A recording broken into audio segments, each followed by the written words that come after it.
Good afternoon. मेरी आवाज आ रही है? सब कुछ ओके है? Sound okay? Clear? All clear? Good afternoon, good afternoon, good afternoon. सभी को नमस्कार।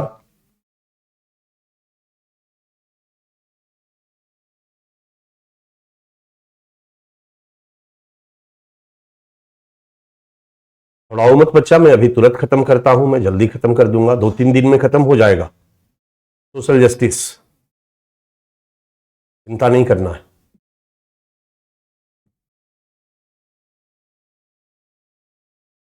वो हमारे हाथ में है, कितना जल्दी खत्म करना है, कितना देर से खत्म करना है। आपको चिंता करने की जरूरत नहीं है, परेशान होने की जरूरत नहीं है। ठीक है?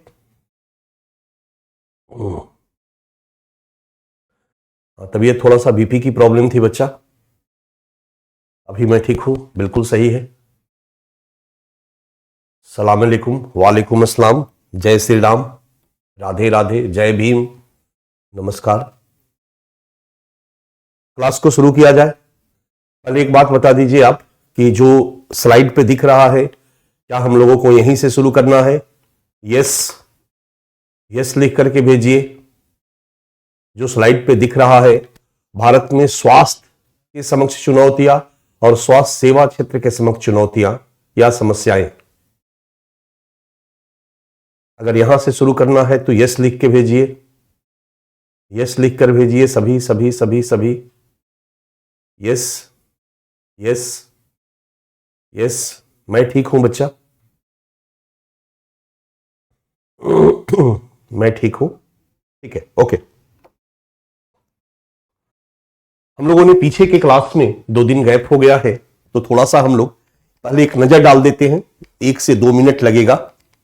हम लोग मानव संसाधन विकास पढ़ रहे हैं, और मानव संसाधन विकास का आशय होता है जनसंख्या को, आबादी को एक रिसोर्स के रूप में डेवलप करना। मानव संसाधन विकास का आशय होता है पॉपुलेशन को एक रिसोर्स के रूप में डेवलप करना, ताकि विकास को गति प्रदान की जा सके। ऐसा माना गया कि मनुष्य आज के मानसिक श्रम के दौर में केवल एक आदमी का खाना खाता है, एक आदमी का वस्त्र पहनता है, एक आदमी की उपभोग की वस्तुओं का उपभोग करता है, लेकिन कई लोगों के उपभोग की वस्तुओं का उत्पादन कर सकता है। इसलिए यदि पॉपुलेशन को एक रिसोर्स के रूप में डेवलप किया जाए तो पॉपुलेशन कभी भी अभिशाप नहीं बनेगा, बल्कि एक वरदान बनाया जा सकता है। आर्थिक विकास में इसको संपोषित किया जा सकता है। इसलिए इसी को मानव संसाधन विकास या कहा गया। और मानव संसाधन विकास और प्रबंधन आज के डेट में दुनिया के सभी देशों का एक प्रमुख पहल है कि अपने देश की आबादी को रिसोर्स के रूप में डेवलप किया जाए, उनका प्रॉपर तरीके से प्रबंधन किया जाए, ताकि उस आबादी का आर्थिक विकास में योगदान को सुनिश्चित किया जा सके। ठीक है, ये है आपका मानव संसाधन विकास एवं प्रबंधन। डन। चूंकि सोशल जस्टिस में है तो हमें ध्यान में रखना होगा कि मानव संसाधन विकास के जो कंपोनेंट है, सामाजिक न्याय के संदर्भ में उसकी क्या स्थिति है। मानव को एक संसाधन के रूप में जब हम विकसित करते हैं तो इसके मुख्यतया 3 कंपोनेंट होते हैं। पीछे हम लोगों ने पढ़ लिया था। एक स्वास्थ्य, दूसरा शिक्षा, और तीसरा प्रशिक्षण, ट्रेनिंग, कौशल विकास। और फिर हम लोगों ने स्वास्थ्य टॉपिक को उठाया, भारत में स्वास्थ्य, हेल्थ इन इंडिया। और फिर इसके अंतर्गत जो डायमेंशन हम लोगों ने खींचा है, स्वास्थ्य क्या है, स्वास्थ्य का जो भारत में संगठनात्मक ढांचा क्या रहा है, भारत में स्वास्थ्य संबंधी क्या समस्याएं रही है, क्या चुनौतियां रही है, जो आपके पढ़ना है हम लोगों को। फिर इन चुनौतियों या समस्याओं को दूर करने के लिए क्या क्या प्रयास किए गए, फिर ये प्रयास सामाजिक न्याय से युक्त रहे कि नहीं रहे। इस संदर्भ में हम संवैधानिक प्रयासों को देखेंगे, वैधानिक प्रयासों को देखेंगे, नीतिगत प्रयासों को देखेंगे, योजनागत प्रयासों को देखेंगे और अन्य प्रयासों को देखेंगे। ठीक है, और फिर इन सभी प्रयासों की हम एक समीक्षा और सुझाव पढ़ेंगे। डन। और इसके बाद हम लोग अलग अलग इसमें से कुछ टॉपिक निकालेंगे, और अलग अलग टॉपिक निकाल करके भी हम लोग अलग अलग पढ़ लेंगे, ताकि कहीं से भी किसी भी तरह की दिक्कत या समस्या नहीं आने पाए। डन। तो यही करते हैं हम लोग बच्चा। इसी क्रम में हम लोगों ने भारत में स्वास्थ्य का अर्थ पढ़ा। ठीक है, स्वास्थ्य का मतलब होता है किसी व्यक्ति या समूह की शारीरिक और मानसिक स्थिति का वह रूप जहां वह बिना नेचर को नुकसान पहुंचाए as a functional member of society, समाज के प्रकार्यात्मक सदस्य के रूप में शारीरिक और मानसिक रूप से काम करने में सक्षम होता है। अगर यह स्थिति है, मनुष्य की शारीरिक स्थिति है, मानसिक स्थिति है, तो उसी को स्वास्थ्य, उसी को हेल्थ कहा जाएगा और उस मनुष्य को हेल्दी मनुष्य कहा जाएगा, स्वस्थ मनुष्य कहा जाएगा। भारत में स्वास्थ्य विकास का इंफ्रास्ट्रक्चर जो स्वरूप था उस पर हम लोगों ने चर्चा की। केंद्र स्तर पर हमारे स्वास्थ्य सुविधाओं का विकास, चूंकि हमारा देश जब आजाद हुआ बच्चा, तो सामाजिक न्याय से युक्त विकास के लक्ष्य को लक्षित किया गया। यानी समाज में जो कमजोर तबके हैं उनको भी विकास की मुख्य धारा में लाया जाए, तभी सामाजिक न्याय से युक्त भारतीय समाज के विकास को संभव बनाया जा सकता है। यह हमारे संविधान का आदर्श था और इसी आदर्श को केंद्र में रख करके संविधान के विभिन्न अनुच्छेदों का निर्माण किया गया। समय समय पर अलग अलग कानून बनाए गए, इसी को केंद्र में रख करके नीतियां बनाई गई, योजनाएं बनाई गई और हम लोग इसी को केंद्र में रख करके इन सभी चीजों को देखने का प्रयास करेंगे। पहले अवधारणात्मक ढांचा की हम बात करें तो भारत में हेल्थ फैसिलिटीज जो है इसको प्रोवाइड कराने के लिए भारत के सभी नागरिकों की स्वास्थ्य सुविधाएं उपलब्ध हो, सभी नागरिक स्वस्थ रहें, ये हमारे वेलफेयर स्टेट का उद्देश्य है जिसको संविधान में लिखा गया है। केंद्र स्तर पर, राज्य स्तर पर और स्थानीय स्तर पर तीन तरह की अवधारणात्मक ढांचा थी जिसको हम लोग देख चुके थे। केंद्र स्तर पर स्वास्थ्य सेवा और संरचना ministry of health and family welfare, जिसका गठन 1947 में आजादी के साथ हुआ था। मिनिस्ट्री ऑफ आयुष 2014, ये दो मंत्रालय हैं जो इस दिशा में काम कर रहे हैं। हालांकि आजादी के बाद भी कुछ ऐसे संगठन थे जो इस दिशा में काम कर रहे थे। Indian council of medical research 1911 में अंग्रेजी शासनकाल में ही स्टैब्लिश किया गया था जो हेल्थ पे रिसर्च करने के लिए। इसके बाद medical council of India MCI 1933 में गठित किया गया था जो भारत में मेडिकल एजुकेशन को रेगुलेट करता है, सिलेबस तैयार करता है, सारा चीज करता है। आपने नाम सुना होगा MCI, क्योंकि अभी हाल ही में 2020 में MCI को खत्म कर दिया गया। उसकी जगह पर एक नया संस्थान कमीशन, मेडिकल कमीशन का निर्माण किया गया और MCI के जगह पर उसको ला दिया गया, सारे कार्य उसको दे दिए गए। ठीक है, इसके बाद central drugs standard control organisation 1940 में बनाया गया, जो मेडिसिन, जो दवाइयां हैं, कोई कुछ भी दवाई बेचने लगे ये भी उचित नहीं है, जनता के लिए समस्या होगी। तो एक राज्य की जिम्मेदारी होती है कि ड्रग्स बेचने वाले को रेगुलेट करे। इन सब चीजों के लिए एक ऑर्गेनाइजेशन, संगठन 1940 में बनाया गया। इसके बाद आजादी के बाद मंत्रालय गठित किया गया और अभी हाल ही में 2014 में आयुष मंत्रालय का गठन किया गया जो आयुर्वेद आदि शिक्षाओं को या चिकित्सा प्रणाली को प्रमोट करेगा। ठीक है, इसी मंत्रालय में 1958 में directorate general of health services का गठन किया गया। Central council of health and family welfare 1988 में लाया गया। नेशनल एड्स कंट्रोल ऑर्गेनाइजेशन 1992 में बनाया गया। Food safety and standard authority of India 2008 में बनाया गया। नेशनल हेल्थ अथॉरिटी 2019 में बनाया गया और नेशनल मेडिकल कमीशन 2020 में बनाया गया और इसी ने MCI को, मेडिकल काउंसिल ऑफ इंडिया को रिप्लेस किया। ठीक है, तो एक स्ट्रक्चर हमारे इंडिया के हेल्थ को प्रमोट करने के लिए, इंडिया में हेल्थ सर्विसेज को प्रोवाइड करने के लिए, हेल्थ सर्विसेज को रेगुलेट करने के लिए ये सारी के सारी संस्थाएं हैं। ये हमारा इंफ्रास्ट्रक्चर ऑर्गेनाइजेशन है। राज्य स्तर पर आप देखे होंगे, एक तो राज्य में 2-4-10 विशेष अस्पताल होता है, स्पेशल हॉस्पिटल होता है जिसमें स्पेशल बीमारी का इलाज किया जाता है। जनरली राजधानी में होता है या बड़े शहरों में होता है। इसके बाद हर जिला में एक जिला अस्पताल होता है, ये भी आपको पता होगा। ये सभी जगहों पर निःशुल्क सेवाएं उपलब्ध कराई जाती है और ग्रामीण अस्पताल, सामुदायिक स्वास्थ्य केंद्र और प्राथमिक स्वास्थ्य केंद्र के रूप में भी हमारी स्वास्थ्य सेवाएं सरकार प्रोवाइड कराती है 100% फ्री। स्वास्थ्य देखभाल प्रणाली की हम बात करें तो पब्लिक हेल्थ सेक्टर, सरकारी में प्राथमिक स्वास्थ्य केंद्र और उपकेंद्र, अस्पताल और सामुदायिक स्वास्थ्य केंद्र, रक्षा मंत्रालय का, रक्षा डिपार्टमेंट का, आर्मी वगैरह का हॉस्पिटल, रेलवे का अलग हॉस्पिटल होता है, स्वास्थ्य बीमा योजनाएं, राष्ट्रीय स्वास्थ्य कार्यक्रम, ढेर सारे जो प्रोग्राम है और स्वैच्छिक स्वास्थ्य संस्थाएं भी हैं, वॉलंटरी भी है जो कि इस दिशा में काम करती है। ये सरकारी लेवल पर। प्राइवेट लेवल पर बड़े बड़े निजी हॉस्पिटल हैं, नर्सिंग होम है और जो स्वतंत्र चिकित्सक हैं, जो स्वतंत्र डॉक्टर हैं, ये भी स्वास्थ्य देखभाल में सहयोग देते हैं, लोगों का इलाज करते हैं। इस तरह से हमारा हेल्थ इंफ्रास्ट्रक्चर काम करता है। चिकित्सा का परंपरागत और देसी स्वरूप आयुर्वेद है, यूनानी चिकित्सा पद्धति है, होम्योपैथी है, अन्य अपंजीकृत चिकित्सा पद्धतियां भी है जो भारत में एग्जिस्ट करती है। ठीक है, और इसके बाद भारत में स्वास्थ्य और स्वास्थ्य सेवा क्षेत्र के समक्ष चुनौतियां ऑब्लिक समस्याएं, ये मैंने कहा था आप लोगों को लिख लेने के लिए। ठीक है, ऑब्लिक समस्याएं, आपने हेडिंग डाल दिया बच्चा, हेडिंग डाल के आप नीचे की तरफ एरो दीजिए, हेडिंग डाल के आप नीचे की तरफ एरो दीजिए। Okay, PDF notes, PDF notes done. थोड़ा जल्दी हो जाएगा तो हमारे जो बच्चे जल्दी चाहते हैं, मैंने उनकी समस्या का भी समाधान इसमें कर दिया है। पढ़ने से मतलब है, मैं आपको अच्छा से समझा दे रहा हूं, इसका पूरा का पूरा पीडीएफ दे दूंगा। पहले आप ध्यान फोकस कीजिए, यहां पर अपने को कंसंट्रेट कीजिए और एक एक चीज समझने का प्रयास कीजिए। अगर हम इंडिया में एट प्रेजेंट हेल्थ से जुड़े हुए प्रॉब्लम्स को देखें तो बड़ा क्लियर है कि हम सभी बहुत स्वस्थ नहीं हैं। हमारी हेल्थ का बड़ा लो लेवल है।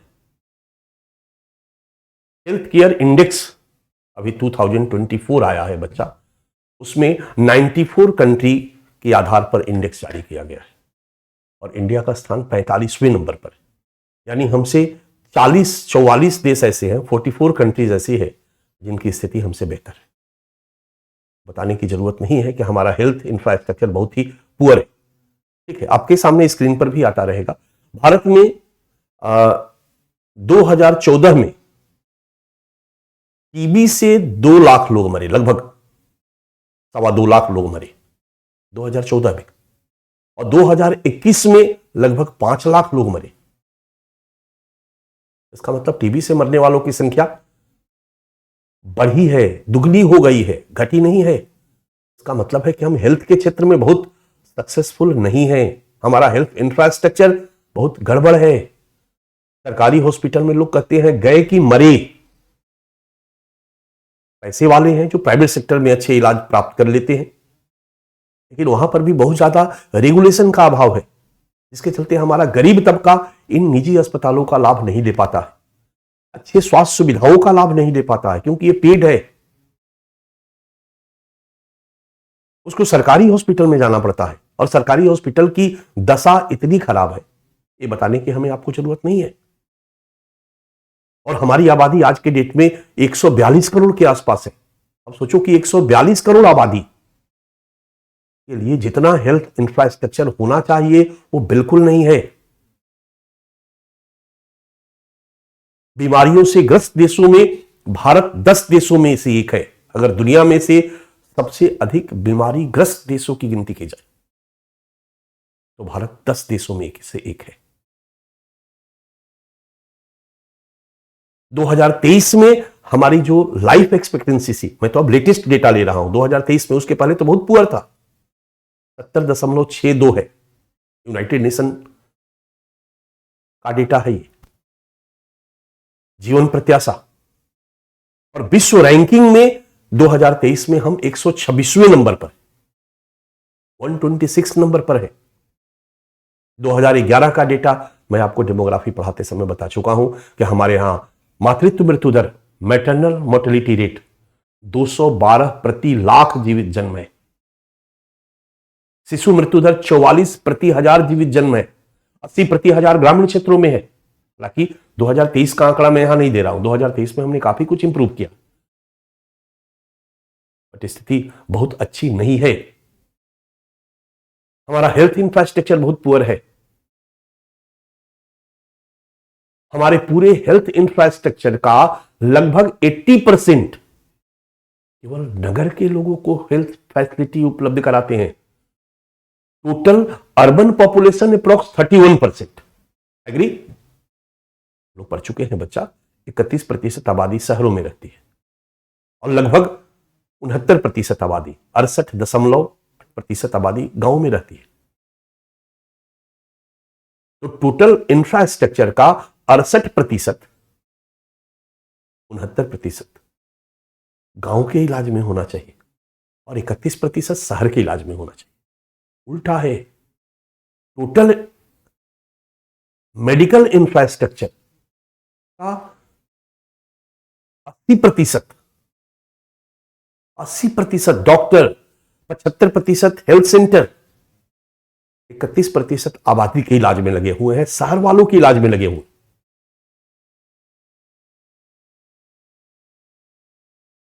टोटल डॉक्टर का 75% नगरों में रहते हैं। गांव में कौन डॉक्टर रहता है? नगर से जाकर के वो गांव में इलाज करते हैं, न ही गांव में वो रहना पसंद करते हैं। ये है हमारा इंफ्रास्ट्रक्चर। हमारे यहां 20,000 से 30,000 लोगों के बीच एक प्राथमिक केंद्र है, प्राथमिक स्वास्थ्य केंद्र। भारत में अभी 14 लाख डॉक्टर और 24 लाख नर्स की कमी है। हालांकि बहुत तेजी से प्राइवेट मेडिकल कॉलेज खुल रहे हैं, सरकारी मेडिकल कॉलेज भी खुल रहे हैं। सरकार ढेर सारा एम्स की स्थापना कर रही है, ढेर सारे बच्चों को मेडिकल में एडमिशन मिल रहा है, मेडिकल पढ़ने वालों की संख्या बढ़ रही है और डॉक्टर की संख्या बढ़ाई जा रही है, चिकित्सक की संख्या बढ़ाई जा रही, नर्स की संख्या बढ़ाई जा रही है। लेकिन प्राइवेट प्रैक्टिस में लगे हुए, क्योंकि ये सरकारी में नहीं जा पा रहे। सरकारी इंफ्रास्ट्रक्चर, हॉस्पिटल, सब चीज डेवलप करने में बहुत खर्च है, जो हमारे सरकार के पास पैसा नहीं है। और भारत का एक बहुत बड़ा तबका गरीब है। उन गरीबों के लिए हेल्थ इंफ्रास्ट्रक्चर क्वालिटी वाला तो बिल्कुल नहीं। मात्रात्मक कमी भी है और गुणात्मक कमी भी। हमारे बहुत सारे हॉस्पिटल ऐसे हैं जहां पर जो आधुनिकतम यंत्र है इलाज के लिए वो उपलब्ध नहीं है। अच्छे हॉस्पिटल तक, क्वालिटी हेल्थ सर्विसेज देने वाले हॉस्पिटल तक सार्वभौमिक पहुंच नहीं हो पाई है, सबकी पहुंच नहीं हो पाई है, गरीब तबकों की पहुंच नहीं हो पाई है। और इसके पीछे सबसे बड़ा कारण है फंड, पैसा, वित्त का अभाव। 2017 में हमारी नई राष्ट्रीय स्वास्थ्य नीति जारी की गई थी और इस नई राष्ट्रीय स्वास्थ्य नीति में जीडीपी का 2.5%, 2.5% हेल्थ पर खर्च करने की बात की गई थी। लेकिन अभी भी हम 1%, 1.25% से अधिक नहीं हो पाए हैं बच्चा।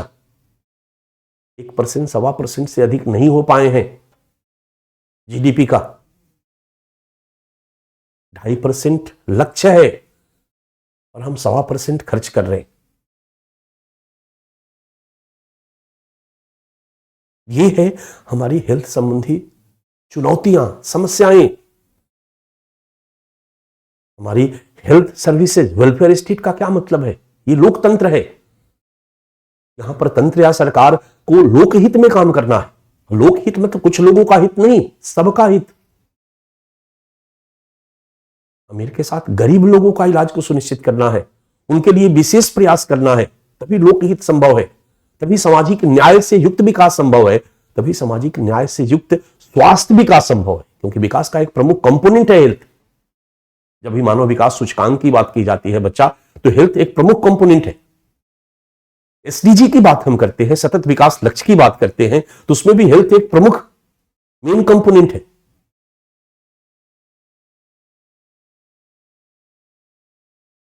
एक और चैलेंज है हमारे यहां, प्राइवेट सेक्टर और पब्लिक सेक्टर में जो भ्रष्टाचार, करप्शन, खास करके प्राइवेट सेक्टर में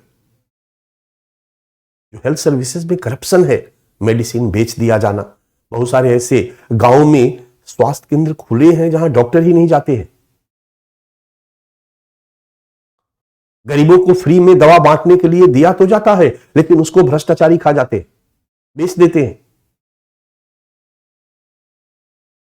और निजी क्षेत्र में स्वास्थ्य सुविधाएं इतनी महंगी है कि गरीब लोगों की पहुंच वहां तक नहीं हो पाती है।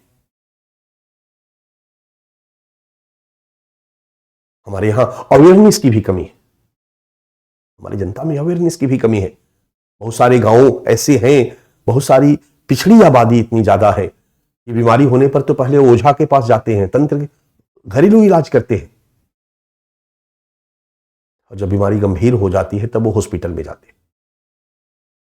उसके पहले तक बीमारी की पहचान ही नहीं हो पाती है। नहीं पहचान होने से जब पहचान होती है तो काफी स्थिति गंभीर हो जाती है, जान चली जाती है। भारत में अगर हम हेल्थ की बात करें तो पॉल्यूशन भी जो लगातार बढ़ रहा है, और हमारा जो लाइफ स्टाइल है, ये दोनों कहीं ना कहीं जुड़ी समस्या है।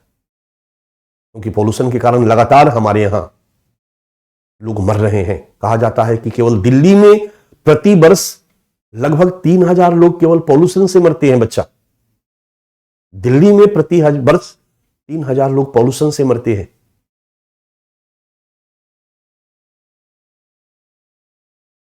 और सामाजिक न्याय के संदर्भ में देखें तो हमारे समाज का केवल अमीर तबका है जिसके पास पैसा है, अपोलो या बहुत महंगे महंगे हॉस्पिटल में, लग्जरी हॉस्पिटल में 5 स्टार की सुविधाओं के साथ अपना इलाज कराता है। जमराज के दूत वहां पहुंचने में घबराते हैं। और हमारे समाज का जो गरीब तबका है, पैसे के अभाव में उनकी इलाज नहीं हो पाती है। क्वालिटी हेल्थ सर्विसेज तक उनकी पहुंच सुनिश्चित नहीं हो पाती। एक तो बहुत से दूर दराज ऐसे जगह हैं जहां पर तो हॉस्पिटल ही नहीं। हम लोग एक स्टडी में गए थे, चिरुई में, एक पहाड़ों पर गांव था। सोचो वहां पर कोई डॉक्टर, किसी को अगर बीमारी होती थी तो जड़ी बूटी से ही उसका इलाज होता था, कोई डॉक्टर नहीं था। पहाड़ से 8 घंटा चल करके नीचे उतरना पड़ता था। और 8 घंटा चल के नीचे उतरने के बाद सोनभद्र का जो इलाका है उत्तर प्रदेश का, वही सोनभद्र का जो पहाड़ है, उसी पहाड़ पे हम लोग गए थे। 8 घंटा पैदल चल के नीचे उतरने के बाद चुर्क एक जगह है जहां चुर्क सीमेंट फैक्ट्री है, चुर्क में ही उनको कुछ डॉक्टर मिल सकते थे, दवा की दुकानें मिल सकती थी जहां उनका इलाज होता था। तो बड़ा क्लियर है कि स्वास्थ्य सुविधाओं की मात्रात्मक पहुंच भी, मात्रात्मक कमी भी है और गुणात्मक कमी तो है ही, ये बताने की जरूरत नहीं है। तो ये सब हमारी हेल्थ चैलेंजेस है। मैं इन सब चीजों का पीडीएफ आपको देता जाऊंगा, आपके सामने है स्क्रीन पे। स्वास्थ्य की निम्नतर स्थिति, आंकड़े मैं नीचे देते चला गया हूं। हमारे यहां हेल्थ की स्थिति बहुत ही खराब है, ठीक है। इंडेक्स दे दिया हूं, कुछ डेटा है, इसको आपको हमेशा अपडेट करते रहना होगा। ये पूरा का पूरा करंट अफेयर्स है बच्चा, ठीक है। इसके बाद मातृत्व मृत्यु दर ये सब पढ़ाया चुका है। यहां पर हम लोगों ने केवल मेंशन कर दिया है शिशु मृत्यु दर। स्वास्थ्य सेवा के अवसंरचनात्मक ढांचा में मात्रात्मक कमी, जो इंफ्रास्ट्रक्चर है हेल्थ के लिए, hospital, dispensary, doctors, nurse, bed, में हॉस्पिटल है, बेड की कमी है। जब जब महामारी होती है, दिल्ली में डेंगू होता है तो लोगों को लॉबी में सुलाना पड़ता है, बेड अवेलेबल नहीं होते हैं। आप सुनते होंगे किसी को ऑपरेशन कराना हो यदि एम्स में तो साल भर की लाइन लगती है, आपने सुन रखा होगा, यानी ऑपरेशन का डेट नहीं मिलता है। अब सोचो कि अगर किसी को ऑपरेशन कराना है 1 साल में तो पेशेंट ऊपर चला जाएगा। इसका मतलब है कि हमारी आबादी के हिसाब से वहां पर अवसंरचनात्मक सुविधाएं नहीं है। स्वास्थ्य और सार्वजनिक चिकित्सा प्रणाली में क्वालिटी का अभाव, गुणात्मकता का अभाव, क्वालिटी की कमी भी एक प्रमुख चुनौती है, प्रमुख समस्या है। वित्त का अभाव, पैसे की कमी, मैंने अभी बताया कि 2.5% जीडीपी का टारगेटेड था और हम अभी भी 1.25% से अधिक खर्च नहीं कर पाए हैं। 2023-24 के बजट में हम लोगों ने 89,155 करोड़ रुपया आवंटित किया है हमारी सरकार ने बजट में, अप्रॉक्स 1.25% के आसपास। निजी और सार्वजनिक सेवाओं में व्याप्त भ्रष्टाचार और महंगी स्वास्थ्य सुविधाएं, निजी में महंगी स्वास्थ्य सुविधाएं हैं और सार्वजनिक में भ्रष्टाचार है। ये दोनों आज की बहुत बड़ी समस्या है, बहुत बड़ी चुनौती है। बीमारी की सही समय पर पहचान और उनके प्रति जागरूकता में कमी, ये भी एक बहुत बड़ी समस्या है। बढ़ता प्रदूषण और वर्तमान जीवन शैली से उत्पन्न तनाव और कुंठा,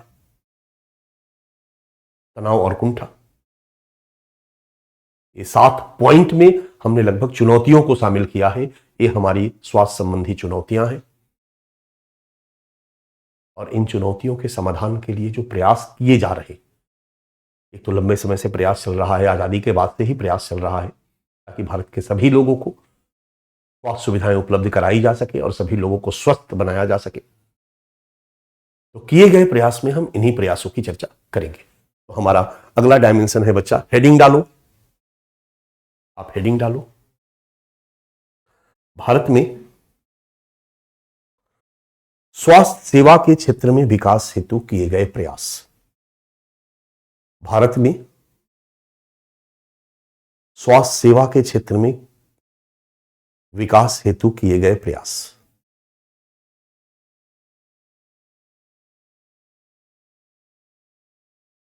आज हम लोग हेल्थ खत्म कर देंगे, आप चिंता न करें, ठीक है।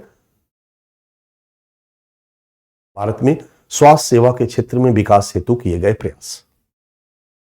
हमारे यहां क्या क्या प्रयास किया गया, तो हमेशा याद रखना, हम आज क्या प्रयास किए जा रहे ही नहीं देखेंगे, बल्कि हम शुरू से क्या किए जाते रहे हैं देखेंगे। बहुत पुराना नहीं जाएंगे, जहां जहां पुराना जाना है पुराना जाएंगे, और जहां नया जाना है वहां नया जाएंगे। हमने इंफ्रास्ट्रक्चर के क्षेत्र में पीछे देखा कि कैसे हम लोगों ने मंत्रालय बनाया, आयुष मंत्रालय बनाया, इसके लिए अलग से मंत्रालय बनाया। हम लोगों ने आयोग का गठन किया, अथॉरिटी का गठन किया। इस तरीके से कई संगठन, कई चीजें, प्रयास किए जा रहे हैं। ये हो गया संगठनात्मक प्रयास। इस संदर्भ में संवैधानिक और वैधानिक प्रयास से हम शुरुआत करेंगे। हमारे कॉन्स्टिट्यूशन में भी इस बात की चर्चा की गई है कि राज्य जो है वो सभी को स्वास्थ्य सुविधाएं उपलब्ध कराएगा, राज्य सभी को स्वस्थ बनाए रखेगा। ये राज्य की जिम्मेदारी है। हमारे नीति निर्देशक तत्व में राज्य को यह जिम्मेदारी दी गई है कि राज्य सबको स्वास्थ्य सुविधाएं उपलब्ध कराएगा। बच्चा पैदा होता है, वहां बच्चे से लेकर के पैदा करने वाली मां तक की स्वास्थ्य की देखभाल करेगा। जो समाज के बीमार लोग हैं, उनकी बीमारी को दूर करने के लिए राज्य प्रयास करेगा। ये सब नीति निर्देशक तत्वों में डाला गया है। समय समय पर कानून भी बनाया गया इस संदर्भ में। जब प्राइवेटाइजेशन शुरू हो गया, ढेर सारा प्राइवेट हॉस्पिटल खुलने लगा, तो सरकार को लगा कि नहीं, कुछ कानून बनाया जाना चाहिए। कुछ बीमारियां जब बढ़ी, जब समस्याएं आई, तो सरकार ने कानून बना करके भी कुछ प्रयास किया। समय पर सरकार ने इस दिशा में नीतियों का निर्माण भी किया। 1983 में हमारी हेल्थ पॉलिसी बनाई गई, 2002 में हमारी हेल्थ पॉलिसी बनाई गई, फिर 2017 में हमारी हेल्थ पॉलिसी बनाई गई। आजादी के बाद तो पहले हम सब लोगों को हॉस्पिटल उपलब्ध कराने में ही व्यस्त थे। हमारे लिए तो सबसे बड़ी समस्या यही थी। और 1983 तक हम सब लोगों को हेल्थ सुविधा उपलब्ध नहीं करा पाए थे। इसलिए 1983 में जो हमारी हेल्थ पॉलिसी बनाई गई, उसमें सबको हेल्थ सुविधा उपलब्ध कराने पर बल दिया गया। क्वालिटी तो दूर की बात है, क्रोसिन ही मिल जाए। 2002 में नीति बनाई गई तो क्वालिटी पर बल दिया गया कि क्वालिटी का डेवलपमेंट किया जाए। इस तरीके से नीतिगत प्रयास किया गया, और फिर कई योजनाओं के माध्यम से भी प्रयास जारी। ठीक है, तो संवैधानिक और वैधानिक प्रयास, हम ऑर्गेनाइजेशनल प्रयास पीछे दे चुके हैं, तो यहां पर हमको लिखने की जरूरत नहीं है। आप हेडिंग डाल दीजिए, भारत में स्वास्थ्य सेवा के क्षेत्र में विकास हेतु किए गए प्रयास, और यहां पर लिखिए पीडीएफ नोट्स। क्लास के बाद मैं आपको पीडीएफ नोट्स उपलब्ध करा देता हूं।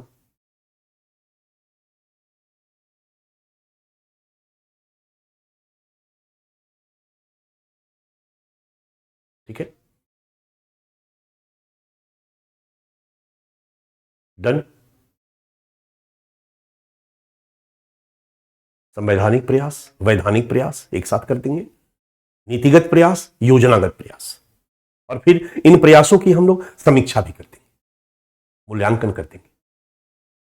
और मूल्यांकन में ही थोड़ा बहुत सुझाव होगा, और फिर हम लोग अलग अलग कुछ टॉपिक को खींचेंगे और देखने का प्रयास करेंगे। राइट,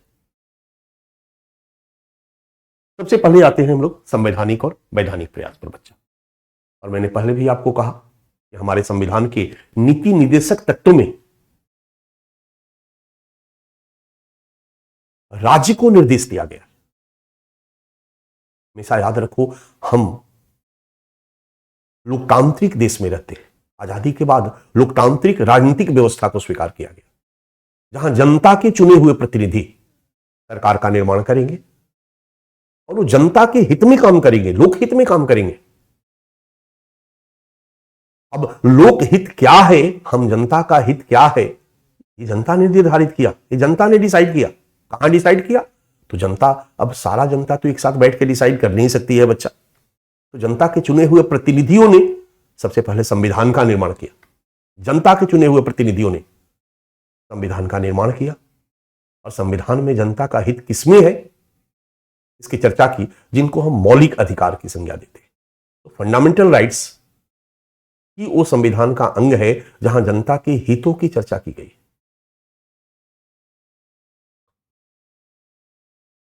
और फिर मौलिक अधिकार के बाद नीति निर्देशक तत्व आता है, डायरेक्टिव प्रिंसिपल आता है। वो क्या है भाई? तो मौलिक अधिकारों को या उससे संबंधित विषयों को उपलब्ध कराने के लिए राज्य को निर्देश दिया गया। नीति निर्देशक तत्व एक निर्देशात्मक सिद्धांत है जो एक लोकतांत्रिक राजनीतिक व्यवस्था में लोक द्वारा चुने हुए तंत्र को, सरकार को निर्देश देता है कि वो लोकहित में काम करे। लोकहित में केवल समानता और स्वतंत्रता का अधिकार ही शामिल नहीं है, लोकहित में शिक्षा का अधिकार भी शामिल है, स्वास्थ्य का अधिकार भी शामिल है। ये बात अलग है कि अभी तक स्वास्थ्य को हम लोगों ने मौलिक अधिकार में नहीं रखा है। हम लोगों ने शिक्षा के अधिकार को मौलिक अधिकार में रख दिया। ये आपको पता ही होगा कि 21A जोड़ा गया हमारे मौलिक अधिकार में। फंडामेंटल राइट्स में आर्टिकल 21 में 21A जोड़ करके शिक्षा के अधिकार को मौलिक अधिकार में शामिल कर दिया गया। आज भी बहुत सारे लोग कहते हैं कि स्वास्थ्य के अधिकार को भी मौलिक अधिकार में शामिल किया जाए, लेकिन अभी तक शामिल नहीं किया गया है बच्चा। लेकिन कहीं ना कहीं मौलिक अधिकार में भले नहीं, लेकिन सीधी बात है कि लोक का हित स्वस्थ रहने में है और राज्य की जिम्मेदारी है कि वो लोगों को स्वस्थ रखे। इसके लिए हमारे संविधान का अनुच्छेद 39E और F, अनुच्छेद 41, अनुच्छेद 42 और अनुच्छेद 47 के तहत प्रावधान किए गए। पीछे के कानून की चर्चा न करके हम सीधे आते हैं 2010 में। नैदानिक प्रतिष्ठान मतलब लोगों का इलाज करने वाला जो संस्थान है उनका रजिस्ट्रेशन होना चाहिए, उनका रेगुलेशन होना चाहिए। 2010 में ऐसी आवश्यकता महसूस हुई जब ढेर सारे फर्जी डॉक्टर आ गए, झोला छाप डॉक्टर आ गए। कई जगहों पर ऐसे डॉक्टर पकड़े गए जिन्होंने कभी मेडिकल साइंस पढ़ा ही नहीं था, बस डॉक्टर लिख करके गांव में जाके कस्बे में इलाज कर रहे थे और पैसा कमा रहे थे। हल्का फुल्का कहीं से कंपाउंडरी किया और वो भी नहीं किया बहुत ज्यादा, कोई सर्टिफिकेट नहीं था और डॉक्टरी कर रहे थे। आज भी कई ऐसे हैं जो सरकार की आंखों में धूल झोंक करके, तो या फिर अगर कोई हॉस्पिटल भी है तो कई रूपों में वो आम जनता के शोषण में लगा हुआ है। क्योंकि खास करके प्राइवेट सेक्टर में जो हॉस्पिटल है तो लाभ कमाने के लिए आए हैं, उनका उद्देश्य लाभ कमाना है और लाभ कमाने के चक्कर में आम जनता को एक्सप्लॉइट करते हैं। तो इन सब चीजों, बहुत सारे ऐसे फैक्टर्स थे जिसके लिए जरूरत पड़ी कि जो भी प्रैक्टिस करेगा, जो भी नैदानिक प्रतिष्ठान होगा, वो अपना रजिस्ट्रेशन कराए। और कुछ कुछ गाइडलाइन के लिए दिया गया ताकि जिनके आधार पर सरकार उनको रेगुलेट कर सके। और इसके लिए 2010 में एक नैदानिक प्रतिष्ठान पंजीकरण एवं विनियमन अधिनियम 2010 लाया गया। फिर 2017 में जब HIV का केस बढ़ा, एड्स का केस बढ़ा बच्चा, तो लोगों का एड्स पेशेंट के साथ बड़ा गंदा नजरिया हुआ। ऐसा महसूस किया गया कि एड्स पेशेंट एड्स से भले न मरे, समाज के दुर्व्यवहार से तो वो बिल्कुल मर जाएंगे। इसलिए सरकार ने ऐसा महसूस किया कि एड्स पेशेंट के साथ जो भेदभाव हो रहा है उनको दूर करने के लिए एक कानून का होना जरूरी है। और एड्स की बीमारी को दूर करने के लिए भी एक कानून का होना जरूरी है। तो दोनों को क्लब करके 2017 में एक कानून बनाया गया, HIV और एड्स निवारण एवं नियंत्रण अधिनियम 2017।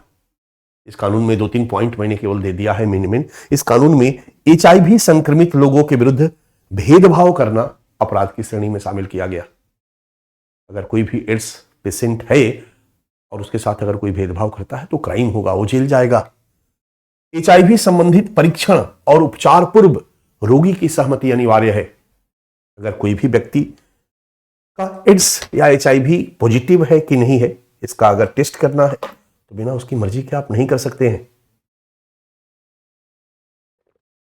और तीसरा, इस अधिनियम में बीमारी की गोपनीयता को सुनिश्चित करते हुए उपचार का प्रावधान किया गया। अगर कोई डॉक्टर, कोई हॉस्पिटल अगर किसी HIV पॉजिटिव व्यक्ति का इलाज करता है तो वह इस बात को गुप्त रखेगा, इसकी गोपनीयता को बनाए रखेगा। अगर वो नहीं बनाए रखता है संस्थान तो वो अपराध होगा और इसके लिए उसको जेल भेजा जा सकता है। इस तरीके से कानून बना करके जहां जहां प्रॉब्लम आ रही थी उन प्रॉब्लम को दूर करने का प्रयास किया गया।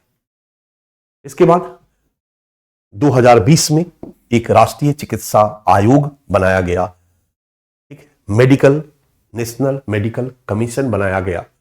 और नेशनल मेडिकल कमीशन के आने के बाद मैंने आपको बताया कि जो मेडिकल काउंसिल ऑफ इंडिया था, जो 1933 में बनाया गया था, जो पूरे देश के मेडिकल कॉलेज को रेगुलेट करता था और बहुत सारे कार्य करता था, उनको हटा दिया गया और उनकी जगह पर नेशनल मेडिकल कमीशन लाया गया 2020 में। इसके बाद नीतिगत प्रयास, मैंने कहा कि अभी तक से आजादी के बाद ही हेल्थ फैसिलिटी का काम शुरू कर दिया गया था। 15 अगस्त 1947 को स्वास्थ्य मंत्रालय का गठन किया गया और इसी स्वास्थ्य मंत्रालय के नेतृत्व में हेल्थ पूरे भारत के लोगों की हेल्थ सुविधाओं को उपलब्ध कराने का काम सरकार के नेतृत्व में शुरू कर दिया गया। गरीब से गरीब तबके के लोगों को हेल्थ सुविधाएं उपलब्ध कराने का काम सरकार के नेतृत्व में शुरू कर दिया गया। इसके बाद समय समय पर अन्य संगठनों का निर्माण किया जाता रहा और फिर समय समय पर महसूस किया गया सरकार के द्वारा कि कुछ पॉलिसी बना करके इस हेल्थ सर्विसेज को और बेहतर बनाया जा सकता है। और इसी के लिए पहली बार 1983 में एक नेशनल हेल्थ पॉलिसी बनाई गई। और नेशनल हेल्थ पॉलिसी बनाई गई, बनाने के पीछे एक बहुत बड़ा कारण भी था बच्चा। 1951 से लेकर के 1971 तक हमारी भारत की आबादी में विस्फोटक वृद्धि हुई थी।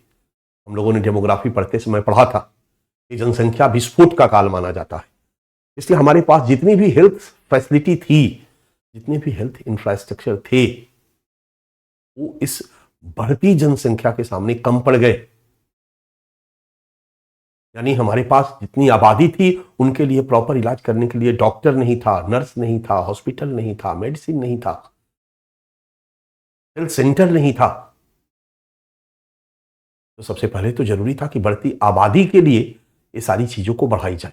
इसलिए जो हमारी पहली नेशनल हेल्थ पॉलिसी बनाई गई उसमें हेल्थ के मात्रात्मक विकास पर बल दिया गया, हेल्थ इंफ्रास्ट्रक्चर को अधिकाधिक करने पर बल दिया गया। ग्लोबलाइजेशन आ गया। फिर 2002 में हमारी एक दूसरी हेल्थ पॉलिसी बनाई जाती है, नेशनल हेल्थ पॉलिसी। और इसमें कोशिश किया गया कि अब मात्रात्मक के साथ साथ क्वालिटी, अब हम ग्लोबल वर्ल्ड में आ चुके थे तो जरूरी हो गया था कि हमारे पास जो भी हेल्थ इंफ्रास्ट्रक्चर है वो केवल उसमें क्वालिटी आए, ये नहीं कि उसमें पेशेंट आए और मर जाए। आधुनिकतम जो उपकरण है उनको यूज किया जाए, बेहतर से बेहतर डॉक्टर यूज किया जाए, बेहतर से बेहतर मेडिसिन यूज किया जाए। तो क्वालिटी को बढ़ाने पर बल दिया गया दूसरे हमारी स्वास्थ्य नीति में। और इसके बाद 2017 में हम तीसरी स्वास्थ्य नीति लेकर आए, मात्रात्मक विकास पर बल, गुणात्मक विकास पर बल, और तीसरी नेशनल हेल्थ पॉलिसी लेकर आए। हमने पाया कि पीछे की हेल्थ पॉलिसी के तहत ढेर सारी योजनाएं तो चलाई गई, लेकिन योजनाओं से अभी भी पूरे भारत के लोगों को स्वास्थ्य सुविधाओं को उपलब्ध नहीं कराया जा सका। पूरे भारत के लोगों को क्वालिटी हेल्थ फैसिलिटी नहीं उपलब्ध कराया जा सका। वित्त का अभाव एक बहुत बड़ा कारण रहा। इस नई चिकित्सा नीति में प्राइवेट सेक्टर को क्लब करके और स्पेशली गरीबों तक, समाज के कमजोर तबके तक क्वालिटी वाली हेल्थ फैसिलिटी को उपलब्ध कराने पर जोर दिया गया। साथ ही टेक्नोलॉजिकल डेवलपमेंट हो रहा था, उस डेवलपमेंट को भी इसमें समाहित करने पर बल दिया गया। और फिर उसी के अनुसार आज सरकार कई योजनाएं बना रही है। 2017 की नई नीति के अनुसार इस पर जीडीपी का 2.5% बढ़ाने का भी टारगेट किया गया 17 में जो हमारी नेशनल हेल्थ पॉलिसी बनाई गई और फिर इसी के अनुसार ढेर सारी योजनाएं चलाई जा रही है। और फिर हम कुछ योजनागत प्रयास की चर्चा करते हैं बच्चा। और योजनागत प्रयास में हम पीछे की छोटी छोटी योजनाओं को भूल करके सबसे बड़ी योजना जो आज भी चल रही है वो है नेशनल हेल्थ मिशन। ये 2005 में शुरू की गई, अप्रैल 2005 में शुरू की गई नेशनल हेल्थ मिशन। और स्वास्थ्य सुविधाओं के सार्वभौमिकीकरण पर बल दिया, एक मिशन के रूप में इसको चलाया गया और पूरे भारत के लोगों तक स्वास्थ्य सुविधाओं को पहुंचाने पर बल दिया गया इस मिशन के द्वारा। इस मिशन के 2 उप मिशन है। एक उप मिशन तो उसी समय शुरू किया गया जब यह मिशन शुरू किया गया, क्योंकि बेसिकली ये मिशन भारत के ग्रामीण क्षेत्रों के लिए शुरू किया गया जहां भारत की अधिकांश आबादी रहती थी।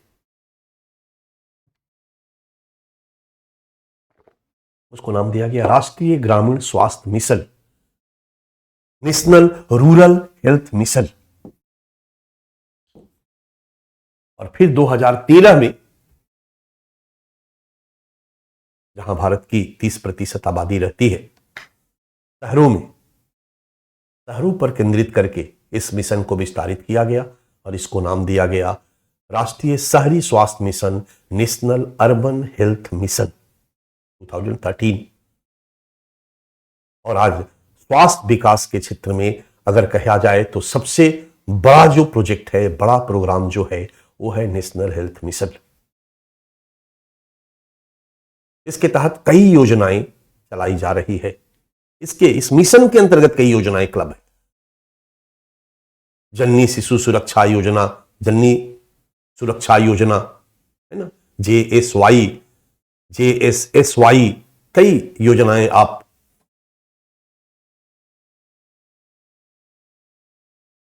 ये 2 प्रोग्राम आपके हो गए। 2014 में एक मिशन इंद्रधनुष शुरू किया गया बच्चा। ये मिशन इंद्रधनुष टीकाकरण प्रोग्राम है। आप देखते होंगे बचपन में चेचक का टीका लगाया जाता था। बचपन में हम लोग थे तो सरकार चेचक का टीका लगवाती थी। उसके पहले चेचक बड़ा हुआ करता था। हमारे गांव में एक सामान्य सी घटना थी, बचपन में हम लोग देखते थे और हम लोग चेचक नाम नहीं जानते थे। माता आई है, लोगों के चेहरे पर चारों तरफ पूरे शरीर में छोटे छोटे दाने निकल जाते थे या कहीं कहीं बड़े बड़े दाने निकलते थे पूरे शरीर में। बहुत कष्टकारी स्थिति होती थी। बड़ी माता, छोटी माता, और गांव में लोग माता की पूजा करते थे इसके लिए, उस बीमारी को दूर करने के लिए। इस तरह से पूरे शरीर में बहुत से लोगों को देखोगे, आज भी कुछ बुजुर्ग अब तो नहीं दिखाई दे रहे हैं, पूरे चेहरे पर दाग दाग दाग दाग होता था, क्योंकि बचपन में एक बड़ा चेचक, बड़ी वाला चेचक आया था, उसी का वो दाग रह जाता है।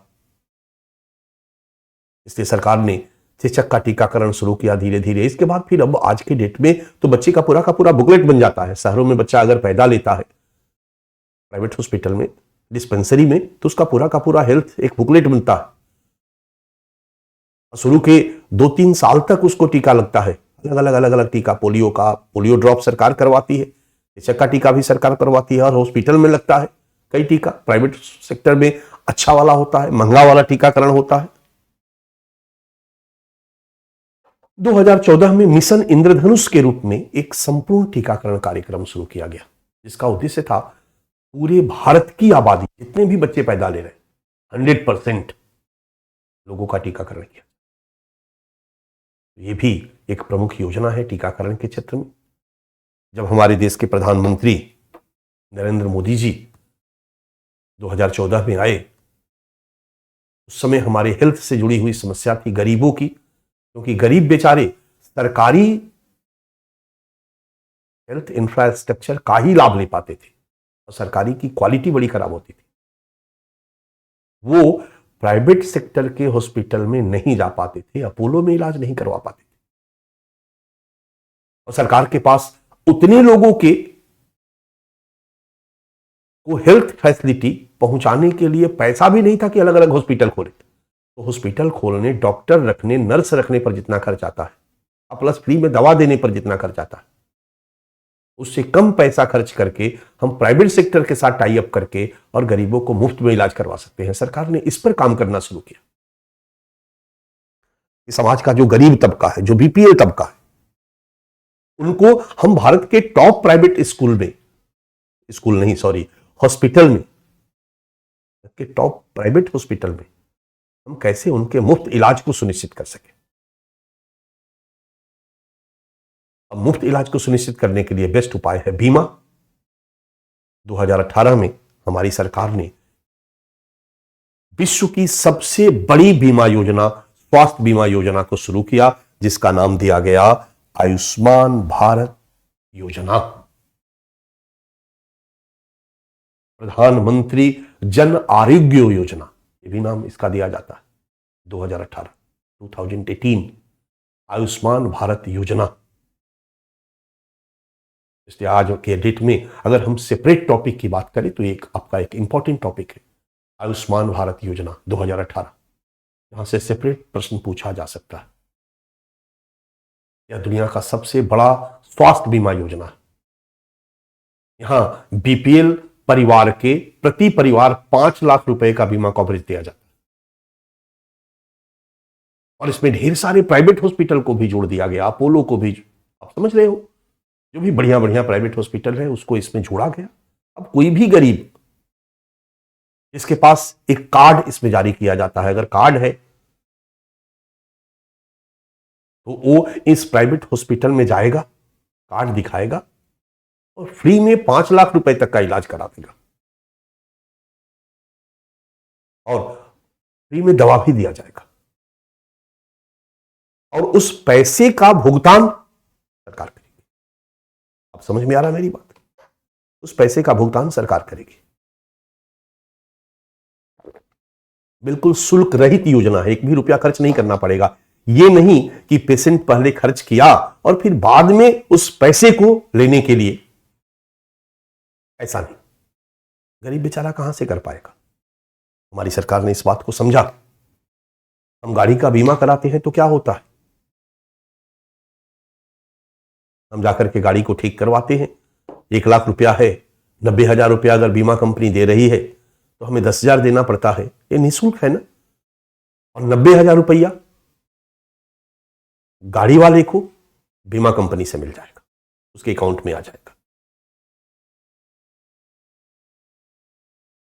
यहां 10% नहीं, यहां 100% पैसा हॉस्पिटल को 5 लाख रुपया तक सीधे बीमा कंपनी से आ जाएगा।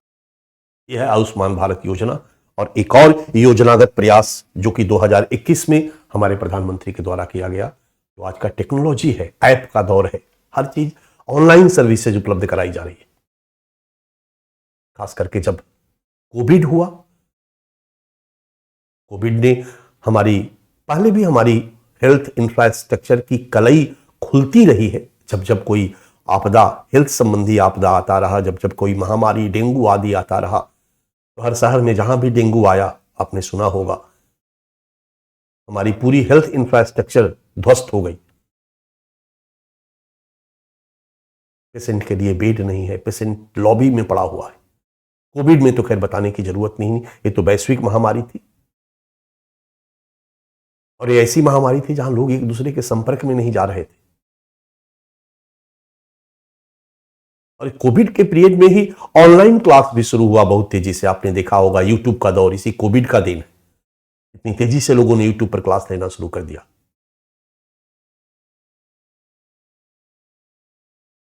ऐप बनाकर ऑनलाइन क्लास का परंपरा शुरू हुआ, तो सरकार ने भी सोचा कि कुछ टेक्नोलॉजी का लाभ हॉस्पिटल के फील्ड में भी शुरू किया जाए और उसी बात को ध्यान में रखते हुए आयुष्मान भारत डिजिटल मिशन शुरू किया गया 2021 में। आयुष्मान भारत डिजिटल मिशन शुरू किया गया 2021 में। इसमें ढेर सारे हॉस्पिटल को जोड़ा गया। ऑनलाइन डॉक्टर से आप परामर्श ले सकते हैं। आपको एक आयुष्मान भारत डिजिटल कार्ड जारी किया जाएगा, उसमें आपका सारा हेल्थ रिकॉर्ड होगा, वो सब ऑनलाइन होगा। कहीं पर बैठे बैठे कोई ऑनलाइन वो आपका खोल देगा और खोल करके आपकी सारी हेल्थ रिकॉर्ड को जान जाएगा। जन्म से लेकर आज तक कौन कौन आपको वैक्सीन लगा है, कब कब क्या क्या बीमारी हुई है, कब कब कहां कहां आपने इलाज कराया है, किस डॉक्टर से आप अपॉइंटमेंट लिए, कब मिले, क्या डॉक्टर ने कहा, A to Z is called Ayushman Bharat digital mission 2021। ये है बच्चा योजनागत प्रयास। इस तरीके से आजादी के बाद भारत के सभी नागरिकों को स्वास्थ्य सेवाएं उपलब्ध कराने के लिए संवैधानिक स्तर पर, वैधानिक स्तर पर, ऑर्गेनाइजेशनल स्तर पर, नीतिगत स्तर पर, योजनागत स्तर पर कई प्रयास किए गए। इन प्रयासों का अगर हम मूल्यांकन करते हैं, इन प्रयासों का अगर हम मूल्यांकन करते हैं तो हम कहेंगे कि निश्चित तौर पर इन प्रयासों का रिजल्ट अच्छा आया है।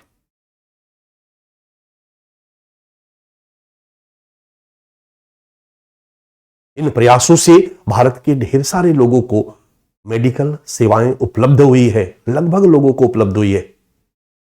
ढेर सारे प्राइवेट हॉस्पिटल खुले हैं, सरकारी हॉस्पिटल की क्वालिटी को भी सुधारने का प्रयास किया गया है। ढेर सारी स्वास्थ्य विकास योजनाएं शुरू की गई है, इन योजनाओं का लाभ भी हमारी जनता को मिला है और ये लाभ स्पष्टता दिखाई देता है। ये लाभ स्पष्टता दिखाई देता है। हमारे यहां रोगी मृत्यु दर में कमी आई है, कुल मृत्यु दर में कमी आई है। 7.4 2011 में था प्रति 1000 आबादी पर मरने वालों की संख्या, याद है ना, कुल मृत्यु दर। क्रूड डेथ रेट जिसको हम कहते हैं 7.4 से घट के 7.3 प्रति 1000 हो गया। शिशु मृत्यु दर याद करो, जो 44 प्रति 1000 जीवित जन्म था, डेमोग्राफी में भी हम लोगों ने पढ़ा था, 80 प्रति 1000 ग्रामीण क्षेत्रों में जीवित जन्म था। ये 2023 में घट करके 44 से 26.6 प्रति 1000 जीवित जन्म हो गया है। मातृत्व मृत्यु दर में कमी आई है। हम लोगों ने डेमोग्राफी में, मैंने आपको पढ़ाया था कि 2001 में मातृत्व मृत्यु दर 400 प्रति लाख जीवित जन्म था। 400 प्रति लाख जन्म, वहां जीवित जन्म नहीं होता है बच्चा।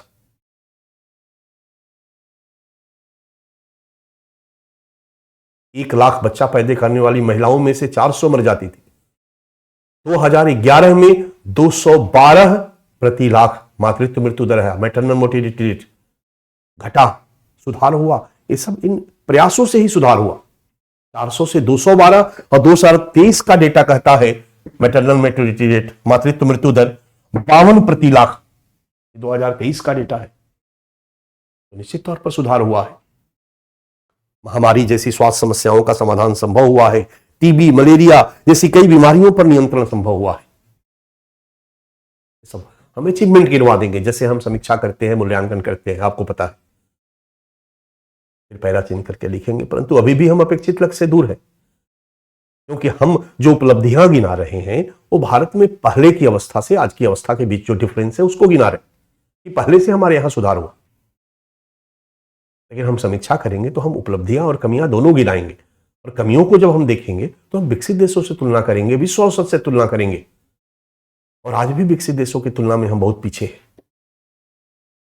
स्वास्थ्य के क्षेत्र में विकास तो हुआ है, लेकिन विकसित देशों की तुलना में हम बहुत पीछे हैं। विकसित देशों में चले जाओ तो हेल्थ और एजुकेशन उनका अधिकार है।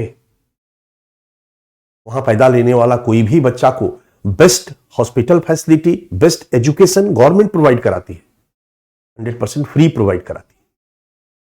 इसके लिए गवर्नमेंट टैक्स में ही इतना ले लेती है। वहां 30%, 35%, 40% तक टैक्स होता है। हर कमाने वाले को इतना ज्यादा सरकार टैक्स ले लेती है कि उसके बदले में वो सारी सुविधाएं उपलब्ध कराती है, और क्वालिटी वाली सुविधाएं।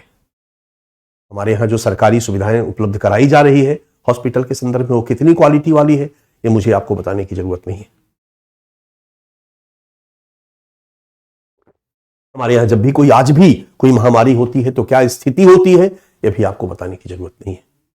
हमारा स्वास्थ्य अधोसंरचना, हेल्थ इंफ्रास्ट्रक्चर अपर्याप्त हो जाता है। तो आज भी हम अपेक्षित लक्ष्य से दूर हैं। विकसित देशों की तुलना करें तो हम मातृत्व मृत्यु दर, शिशु मृत्यु दर, सामान्य मृत्यु दर, बीमारी मृत्यु दर या महामारियों से मरने वाले लोगों की संख्या या उसका दर विकसित देशों की तुलना में हमारे देश में आज भी बहुत ज्यादा है। यानी हम बहुत अच्छी स्थिति में नहीं है, परंतु अभी भी हम अपेक्षित लक्ष्य को प्राप्त नहीं कर पाए हैं और भारत की स्वास्थ्य की स्थिति विकसित देशों की तुलना में अभी भी बदतर बनी हुई है। इसलिए जरूरत है स्वास्थ्य संबंधी चुनौतियों को, जिसकी चर्चा हम लोगों ने पीछे करी, स्वास्थ्य संबंधी चुनौतियों को, समस्याओं को दूर किया जाए और जो हमारा हेल्थ सर्विसेज है, इंफ्रास्ट्रक्चर है, उसको और अधिक से अधिक विस्तारित किया जाए और साथ साथ उसकी क्वालिटी को भी इंप्रूव किया जाए। साथ साथ जो समाज का गरीब तबका है, क्वालिटी हेल्थ सर्विसेज को, गुणवत्तापूर्ण स्वास्थ्य सेवाओं को, सुविधाओं को गरीब तबका तक सार्वभौमिक पहुंच को सुनिश्चित किया जाए। तभी हम एक स्वस्थ भारत का निर्माण कर पाएंगे, तभी हम सामाजिक न्याय से युक्त विकास के लक्ष्य को प्राप्त। यही है बच्चा हमारा पूरा का पूरा कंप्लीट टॉपिक। डन।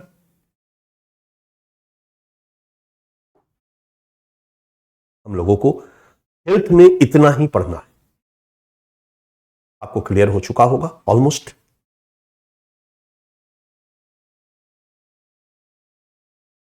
हमारे क्या है भारत में हेल्थ की स्थिति, क्या क्या चैलेंजेस है, क्या क्या समस्याएं हैं, इन समस्याओं को दूर करने के लिए आजादी के बाद से क्या क्या प्रयास किया गया, संवैधानिक और वैधानिक प्रयास क्या किया गया, नीतिगत प्रयास क्या किया गया, योजनागत प्रयास क्या किया गया, और इन सभी प्रयासों की एक समीक्षा करते हैं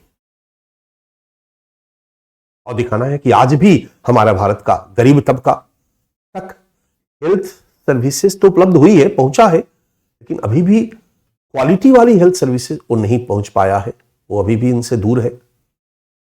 जो भी सरकार प्रयास की है उसमें अभी बहुत सारी कमियां हैं, करप्शन है, जिसके चलते इन प्रयासों का लाभ लोगों तक नहीं मिल पाता है। यानी जो चैलेंजेस हैं वो दूर नहीं हो पाए हैं। वित्त का अभाव आज भी बना हुआ है। नीति में 2.5% हम निर्धारित करते हैं, लेकिन अभी भी हम 1.25% से ज्यादा खर्च नहीं कर पा रहे हैं, 1.5% से ज्यादा खर्च नहीं कर पा रहे। अभी भी भ्रष्टाचार उसी तरह से है, पॉपुलेशन उसी तेजी से बढ़ रही है। हमारे पूरी आबादी के लिए हेल्थ इंफ्रास्ट्रक्चर आज भी कम बना हुआ है। सरकारी की स्थिति आज भी बदतर बनी हुई है। भारत में गरीबी आज भी है, जिसके चलते गरीब लोगों का अच्छी स्वास्थ्य सेवाओं तक पहुंच सुनिश्चित नहीं हो पाई है। आयुष्मान भारत में हम लोगों ने किया तो है, लेकिन अभी भी इस योजना में और कहीं ना कहीं इसके एग्जीक्यूशन में कहीं ना कहीं बहुत सारी खामियां हैं। इन योजनाओं को लागू करने में दृढ़ इच्छा शक्ति का अभाव, इन योजनाओं का राजनीतिकरण, इन योजनाओं के बारे में जनता में अवेयरनेस का अभाव, जिसके चलते जनता इसका लाभ नहीं ले पाती है। बहुत सारे हॉस्पिटल जो हैं इन योजनाओं का नाजायज लाभ लेने का प्रयास करते हैं। यही सब हम चुनौतियां बताएंगे ना। इसलिए जब तक इन चुनौतियों को दूर नहीं किया जाता है, तब तक इनका लाभ हम प्रॉपर तरीके से प्राप्त नहीं कर पाते हैं और समाज के कमजोर तबकों तक स्वास्थ्य सुविधाएं उपलब्ध नहीं करा पाते।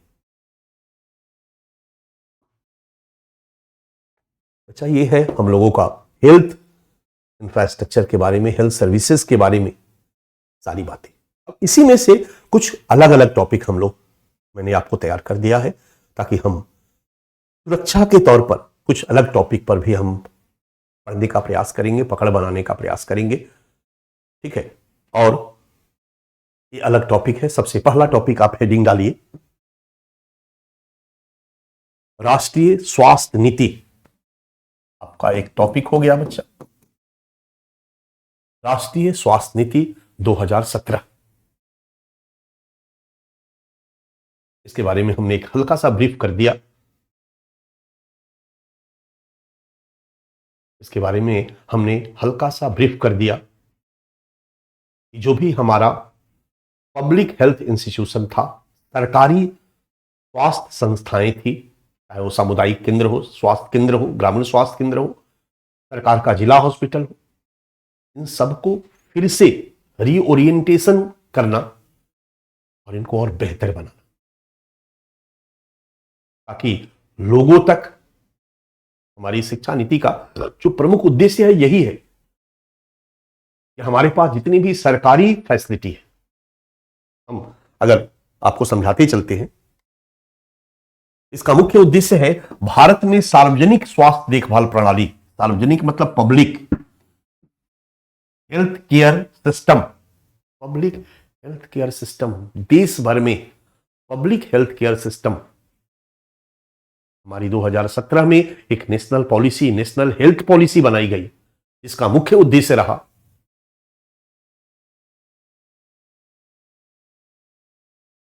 देश भर में सार्वजनिक स्वास्थ्य देखभाल प्रणाली में आम आदमी के विश्वास को मजबूत करना। मेरी बातों को ध्यान से सुनो, क्योंकि सरकारी हॉस्पिटल पर आम आदमी का विश्वास नहीं है, सरकारी स्कूल पर आम आदमी का विश्वास नहीं है।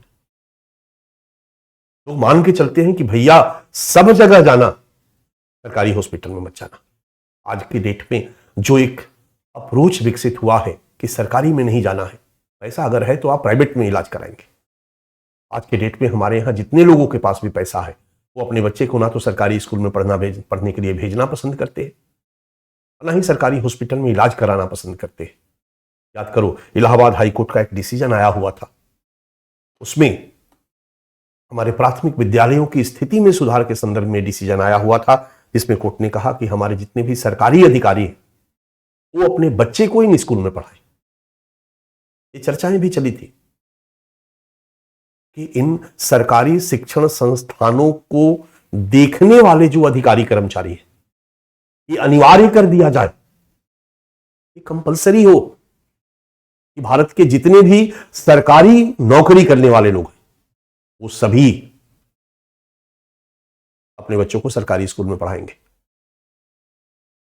वो सभी अपना इलाज सरकारी हॉस्पिटल में कराएंगे। बताने की जरूरत नहीं है कि सरकारी हॉस्पिटल की स्थिति भी सुदृढ़ हो जाएगी और सरकारी स्कूल भी बेहतर हो जाएगा, क्योंकि कहीं ना कहीं अधिकारियों कर्मचारियों के मिली भगत से ही करप्शन होता है और क्वालिटी इंप्रूव नहीं हो पाती। हालांकि फंड की भी कमी है, दोनों पहलू है। तो आज के डेट में इन सरकारी संस्थाओं पर भरोसा लोगों का नहीं रहा। 2017 में पहली शिक्षा नीति, स्वास्थ्य नीति में पूरी आबादी के लिए स्वास्थ्य सेवाओं की मात्रात्मक वृद्धि पर बल दिया गया। दूसरी शिक्षा नीति में पीछे पड़ चुके हैं हम लोग, मैंने बताया पूरी आबादी के लिए क्वालिटी हेल्थ फैसिलिटी को उपलब्ध कराने पर बल दिया गया। तीसरी शिक्षा नीति में जो हमारी सरकारी स्वास्थ्य संस्थाएं हैं इन पर लोगों का भरोसा नहीं रहा, लोगों के पहले भरोसा को कायम किया जाए।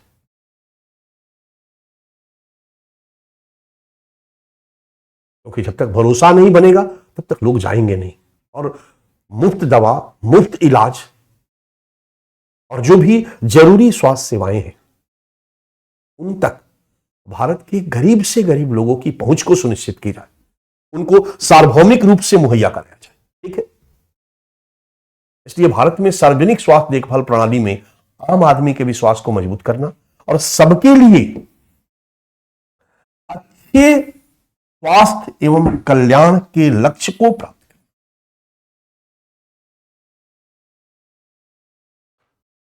यह है इसका मुख्य उद्देश्य।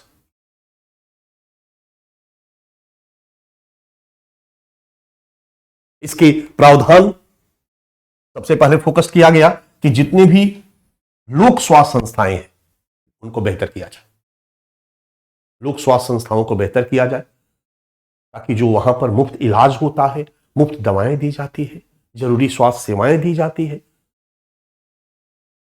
उन तक सबकी पहुंच को, सार्वजनिक सार्वभौमिक पहुंच को सुनिश्चित किया जा सके, सबको उपलब्ध कराया जा सके। अब ये कैसे हो पाएगा? इतनी बड़ी आबादी है, सबके लिए बेहतर हॉस्पिटल फैसिलिटी कैसे मिलेगी, बेहतर मेडिकल फैसिलिटी कैसे मिलेगी? प्राइवेट सेक्टर, क्योंकि फंड भी हमारे पास नहीं है। इस नीति में निजी क्षेत्रों के साथ मिलकर इस स्वास्थ्य संबंधी समस्या का समाधान और निदान का प्रयास किया गया। दूसरा है निजी क्षेत्रों के साथ मिलकर स्वास्थ्य समस्या और उनके समाधान संबंधी रणनीति का निर्माण, क्षमता का निर्माण, जागरूकता को बढ़ावा, हेल्थ के फील्ड में कुशलता विकास कार्यक्रम को बढ़ावा, आपदा प्रबंधन, अगर हेल्थ के संदर्भ में कोई आपदा आती है, जैसे कोविड आया था, तथा सभी समुदायों के लिए सतत स्वास्थ्य तंत्र के विकास पर बल।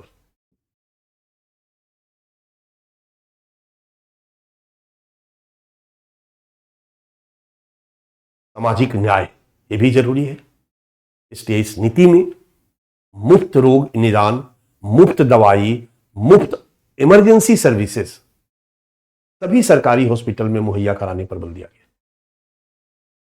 जितने भी गवर्नमेंट हॉस्पिटल हैं, सब जगह पर मुफ्त में सारी चीजें उपलब्ध कराई जाए, मुफ्त। एक और चीज इस नीति में प्रमुख रहा बच्चा, स्वाभाविक सी बात है, हमारी सरकार भारतीय संस्कृति और परंपराओं को महत्व प्रदान करती है, इसलिए परंपरागत चिकित्सा प्रणाली 2017 की नीति में प्रमुख रहा।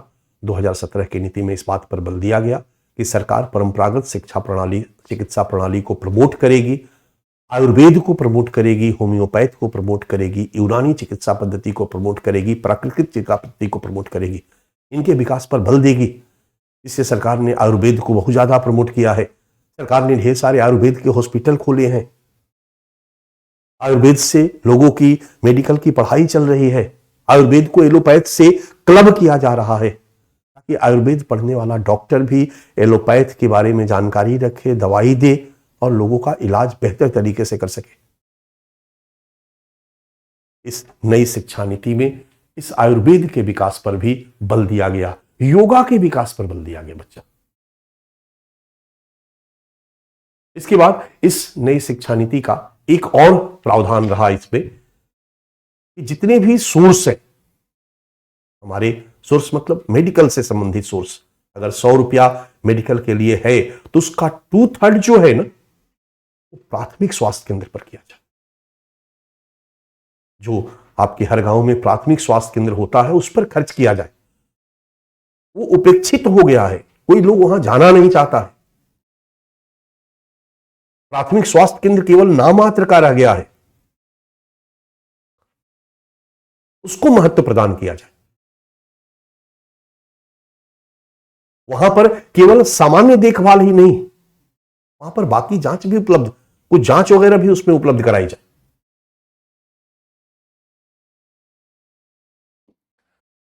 1/3, 2/3 प्राथमिक स्वास्थ्य केंद्र को देने की अनुशंसा इसने की है और जिला स्तर पर माध्यमिक देखभाल की सभी सुविधाएं उपलब्ध कराने का प्रस्ताव जो एक मेडिकल कॉलेज प्रदान करता है। जिला हॉस्पिटल में जो भी मेडिकल कॉलेज जितनी भी फैसिलिटी देता है, डिस्ट्रिक्ट हॉस्पिटल में वो मिलनी चाहिए। आज के डेट में भारत में मेडिकल कॉलेज जो फैसिलिटी देता है लोगों के इलाज में, वो सारी की सारी फैसिलिटी से युक्त डिस्ट्रिक्ट हॉस्पिटल होना चाहिए। प्रत्येक जिला में एक हॉस्पिटल इस तरह का होना चाहिए। रोगों के फैलने वाली घटनाओं पर नियंत्रण, स्वास्थ्य और जांच तंत्र को मजबूत करने तथा रोगों के पंजीकरण पर बल। स्वास्थ्य विभाग में डिजिटल उपकरणों के उपयोग पर बल। ये जो प्रयास है टेक्नोलॉजी डेवलपमेंट का, उसका लाभ लेने पर इसमें बल दिया गया। डिजिटलाइजेशन पर बल दिया गया। और यही नहीं, जीडीपी का इस नीति में सिफारिश की गई कि सरकार जीडीपी का 2.5% तक खर्च हेल्थ पर करेगा। 2.5% सार्वजनिक स्वास्थ्य व्यय सरकार द्वारा पब्लिक हेल्थ एक्सपेंडिचर जो होगा वो जीडीपी का 2.5% होगा, तब जाकर क्वालिटी हेल्थ सब तक पहुंच को सुनिश्चित किया जा सकेगा। इस नीति में कुछ टारगेट भी रखा गया। 2025 तक जीवन प्रत्याशा को 70 वर्ष करने, हालांकि इसको हम लोगों ने अभी अचीव कर लिया। मैंने 2023-24 में जीवन प्रत्याशा के बारे में बताया कि 70 पार कर चुका है, लेकिन इसमें रखा गया था कि 2025 तक, जब ये बनाया गया था उस समय जीवन प्रत्याशा 67.5 ईयर भारत का था। इसको बढ़ाकर 70 वर्ष करने पर बल दिया गया। 2025 तक 5 वर्ष से कम आयु की मृत्यु दर 23 प्रति हजार करने, नवजात शिशु मृत्यु दर को 2025 तक 16 प्रति हजार जन्म तक करने और 2022 तक अशक्त आयु वर्ग की समुचित निगरानी की व्यवस्था करने का लक्ष्य लक्षित किया गया। इस नीति में स्वास्थ्य देखभाल में बच्चों और किशोरों के हेल्थ पर विशेष बल दिया गया और खास करके कोशिश किया गया कि उनके स्कूल में ही उनकी स्वास्थ्य देखभाल को संभव बनाया जाए। जो राष्ट्रीय स्वच्छता अभियान शुरू किया गया था, इसके पीछे कहीं ना कहीं हेल्थ केयर भी एक कंपोनेंट था। और योग विद्यालय में, ऑफिसेज में योग शुरू की जाए। इसलिए देखते होंगे साल में एक बार प्रधानमंत्री जी भी बैठ करके योग करते हैं। योग क्रांति आ चुकी है, रामदेव महाराज इसमें अहम भूमिका निभाए हैं। सरकार ने भी कई रूपों में इसको प्रमोट कर रही है ताकि भारत को स्वस्थ बनाया जा सके। स्वस्थ भारत अगर रहेगा तभी हम देश को विकास के पथ पर अग्रसर कर सकते हैं। ठीक है, अब हम इसकी समीक्षा अगर करते हैं बच्चा, तो नेशनल हेल्थ पॉलिसी 2017 अगर हमको फोकस होकर के अगर प्रश्न पूछता है, इसके लिए हमने एक टॉपिक तैयार कर दिया है। इसकी समीक्षा, इसकी कमियों की बात करें तो आलोचना लोग करते हैं कि अभी भी जिस तरह से शिक्षा का अधिकार मौलिक अधिकार के रूप में शामिल कर दिया गया, बहुत दिन से लोगों की मांग थी कि स्वास्थ्य का अधिकार भी मौलिक अधिकार के रूप में शामिल किया जाए। हर व्यक्ति को स्वस्थ रहने का अधिकार उसका फंडामेंटल राइट्स है और ये राज्य की जिम्मेदारी है उसको स्वस्थ रहने की पूरी व्यवस्था करे। हालांकि नीति निर्देशक तत्वों में राज्य को जिम्मेदारी दी गई है बच्चा, पहले भी नीति निर्देशक तत्वों में राज्य को जिम्मेदारी दी गई थी। आर्टिकल 45 शिक्षा प्रदान करने के लिए, प्रारंभिक शिक्षा, प्राथमिक शिक्षा सबको प्रदान करेगा 14 वर्ष तक के बच्चों को, लेकिन वहां से हटा करके मौलिक अधिकार में रख दिया गया। 21A उसमें जोड़ करके रख दिया गया। लोगों का कहना था कि शिक्षा के अधिकार को भी मौलिक अधिकार में रखा जाए, फंडामेंटल राइट्स का पार्ट बनाया जाए। आलोचक कहते हैं कि जो हमारी नई हेल्थ पॉलिसी आई है 2017 वाली, उसमें स्वास्थ्य का अधिकार शामिल नहीं किया गया है, जो सही नहीं। दूसरी आलोचना इसकी की जाती है कि जो नई स्वास्थ्य नीति है, आज के डेट में आप देख रहे हो सरकार निजीकरण पर बल दे रही है। सरकार बहुत सारी सर्विसेज निजी क्षेत्र के साथ मिलकर उपलब्ध कराने पर बल दे रही है। सरकार का अप्रोच है कि हम बहुत सारे मामलों में इंफ्रास्ट्रक्चर खर्च को कट करें, अनावश्यक ब्यूरोक्रेसी पे लगने वाले खर्च को कट करें और प्राइवेट सेक्टर को दें, प्राइवेट सेक्टर से काम कराएं। अब तो सरकार प्राइवेट सेक्टर से सड़क बनवा रही है, एयरपोर्ट बनवा रही है, रेलवे के क्षेत्र में, हवाई जहाज के क्षेत्र में, हर जगह सरकार प्राइवेट सेक्टर पर लाने पर बल दे रही है। स्कूल के क्षेत्र में, हॉस्पिटल के क्षेत्र में। नई शिक्षा नीति में प्राइवेटाइजेशन को बढ़ाने पर बल दिया गया, खास करके अलग से प्राइवेट हॉस्पिटल नहीं, बल्कि इसमें कहा गया कि सरकार निजी क्षेत्र के साथ मिलकर गरीबों को मुफ्त इलाज उपलब्ध कराए। कहीं ना कहीं आयुष्मान भारत योजना जो 2018 में भारत सरकार द्वारा शुरू की गई थी, वो कहीं ना कहीं हमारी health policy, national health policy 2017 के अनुरूप, उसी के दिशा निर्देशों के अनुरूप शुरू की गई थी, क्योंकि इसमें कहा गया था कि सरकार प्राइवेट सेक्टर के साथ मिलकर के काम करे और भारत के गरीब से गरीब तबके को स्वास्थ्य सुविधाएं, क्वालिटी स्वास्थ्य सुविधाएं उपलब्ध कराए। आलोचकों का कहना है कि अगर प्राइवेट सेक्टर आएगा तो लाभ कमाने के लिए आएगा, और ये हर जगह ये बातें होती रही है बच्चा। सरकार हमेशा प्राइवेट सेक्टर को लाने पर बल देती है, सरकार हमेशा प्राइवेट सेक्टर को लाने से जो फायदा होता है वो बताती है, और एक वर्ग जो है, एक विचारधारा जो है, वो कहती है कि प्राइवेट सेक्टर जब आता है तो अपने लाभ के लिए आता है और पैसे के बल पर वो सरकारी तंत्र को खरीद सकता है। इसलिए जब वो आएगा तो वो अपना लाभ देखेगा, वो सामाजिक न्याय के लिए काम नहीं करेगा।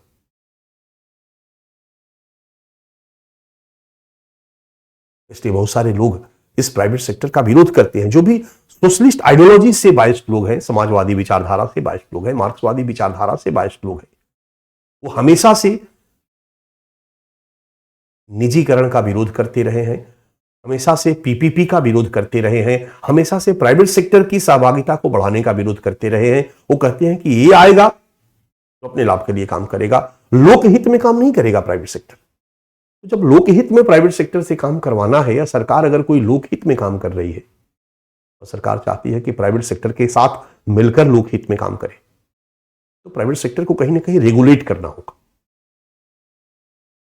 इसलिए आलोचकों ने आलोचना करी कि इस नेशनल हेल्थ पॉलिसी में प्राइवेट सेक्टर के साथ मिलकर काम करने की बात तो की गई है, लेकिन बिना रेगुलेशन के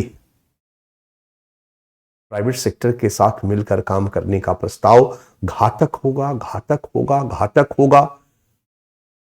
हेल्थ के फील्ड में एक नया एक्सप्लॉयटेशन का दौर शुरू होगा, जिसका खामियाजा केवल भारत के गरीब तबका को उठाना पड़ेगा, भुगतना पड़ेगा।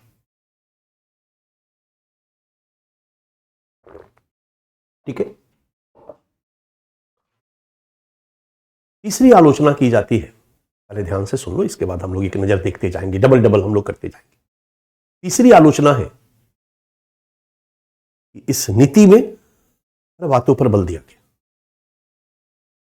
लेकिन दो बातों का कहीं कोई चर्चा नहीं की गई। एक, हमारा जो पूरे भारत का अक्षम तंत्र है, उसको कैसे सक्षम बनाया जाए, इस हेल्थ पॉलिसी में कोई प्रोविजन, कोई चर्चा नहीं है, पहला पॉइंट। और दूसरा,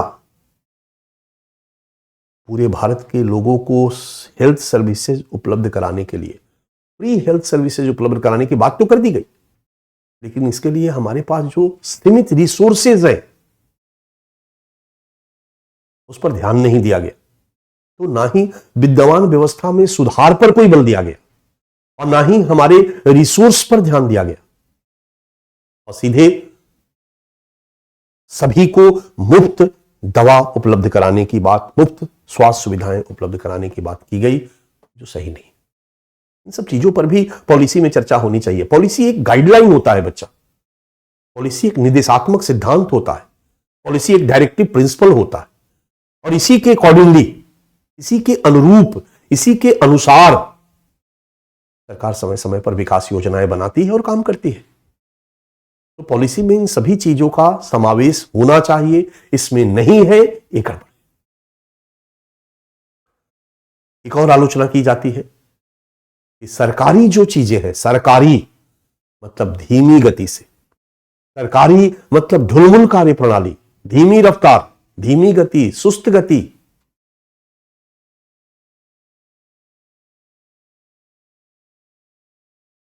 हेल्थ में भी यही है। सरकारी हॉस्पिटल, सरकारी स्वास्थ्य केंद्र, इस नीति में कम से कम इस ढुलमुल कार्य प्रणाली को दूर करने पर बल दिया जाना चाहिए था कि कैसे इस ढुलमुल कार्य प्रणाली को रोका जाए, कैसे सरकारी के इस धीमी रफ्तार को कम किया जाए। यानी गवर्नेंस रिफॉर्म के लेवल पर इस नीति में चर्चा होनी चाहिए थी, जो नहीं की गई है, जो सही नहीं। आलोचक कहते हैं कि दो चीजें और है इसमें, क्वालिटी की समस्या,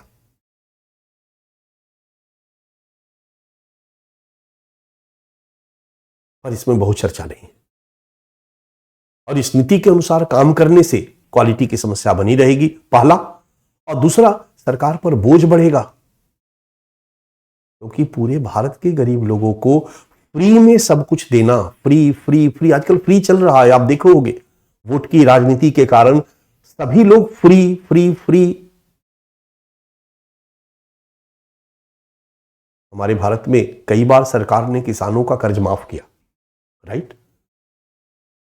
आलोचक इस पॉलिसी के विरोध करते हैं। कुछ लोग, एक अप्रोच है, खास करके इसको हम कैपिटलिस्ट अप्रोच कहते हैं।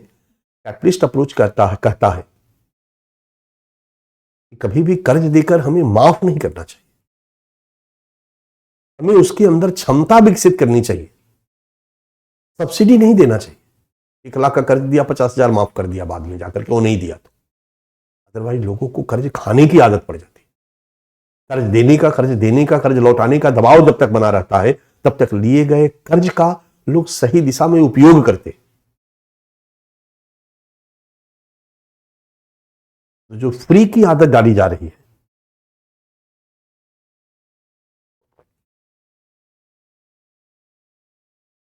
आलोचक कहते हैं भी सही नहीं है। फ्री इलाज, फ्री दवा, फ्री इलाज, फ्री दवा। अरे भाई, हम लोग बीमार न पड़े इस दिशा में काम क्यों न करें? पौष्टिक आहार उपलब्ध कराएं, स्वच्छता उपलब्ध कराएं, पॉल्यूशन कंट्रोल करें, एक ऐसी सकारात्मक जीवन शैली को प्रमोट करें जो लोगों को स्वस्थ बनाए रखे। तो स्वस्थ बने रहने के जो प्रीरिक्विसाइट्स हैं, स्वस्थ बने रहने के जो पूर्व आवश्यकताएं हैं, उन प्रीरिक्विसाइट्स को दूर करने पर चर्चा नहीं की गई इस नीति में, नेशनल हेल्थ पॉलिसी में, और केवल मुफ्त में सबको इलाज और सबको दवा वितरण पर बल दिया गया, जो बिल्कुल सही नहीं है। यह सब बच्चा इसकी आलोचना। राष्ट्रीय स्वास्थ्य नीति 2017 की कमियां ऑब्लिक आलोचना। नागरिक अधिकार के रूप में स्वास्थ्य का अधिकार इसमें शामिल नहीं है। निजी क्षेत्र को बिना नियमन तंत्र के बढ़ावा देने का प्रस्ताव घातक है।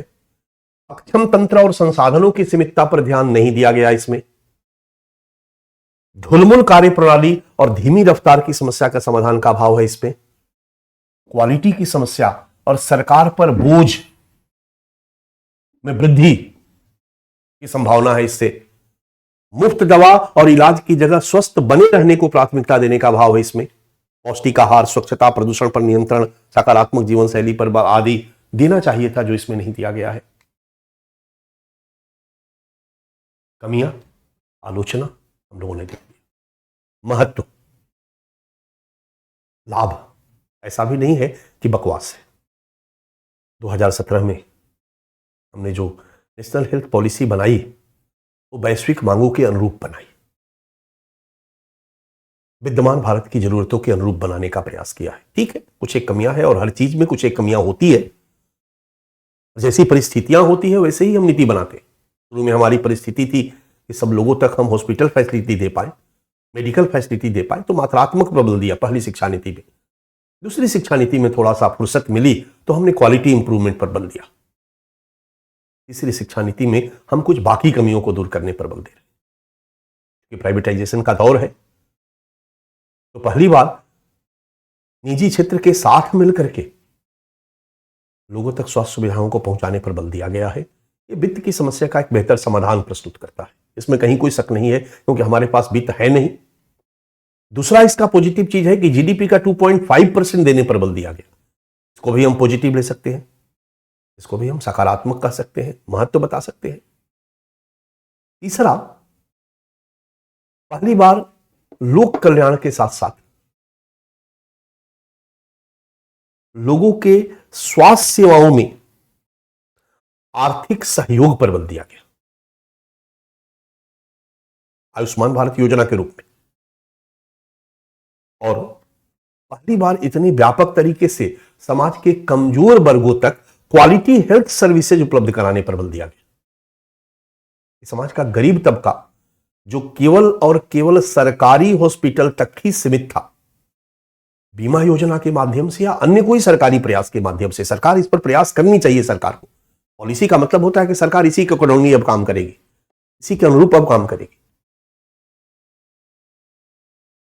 गरीब तबका को भी प्राइवेट हॉस्पिटल क्वालिटी स्वास्थ्य सुविधाओं तक पहुंच को सुनिश्चित करने का प्रयास किया गया।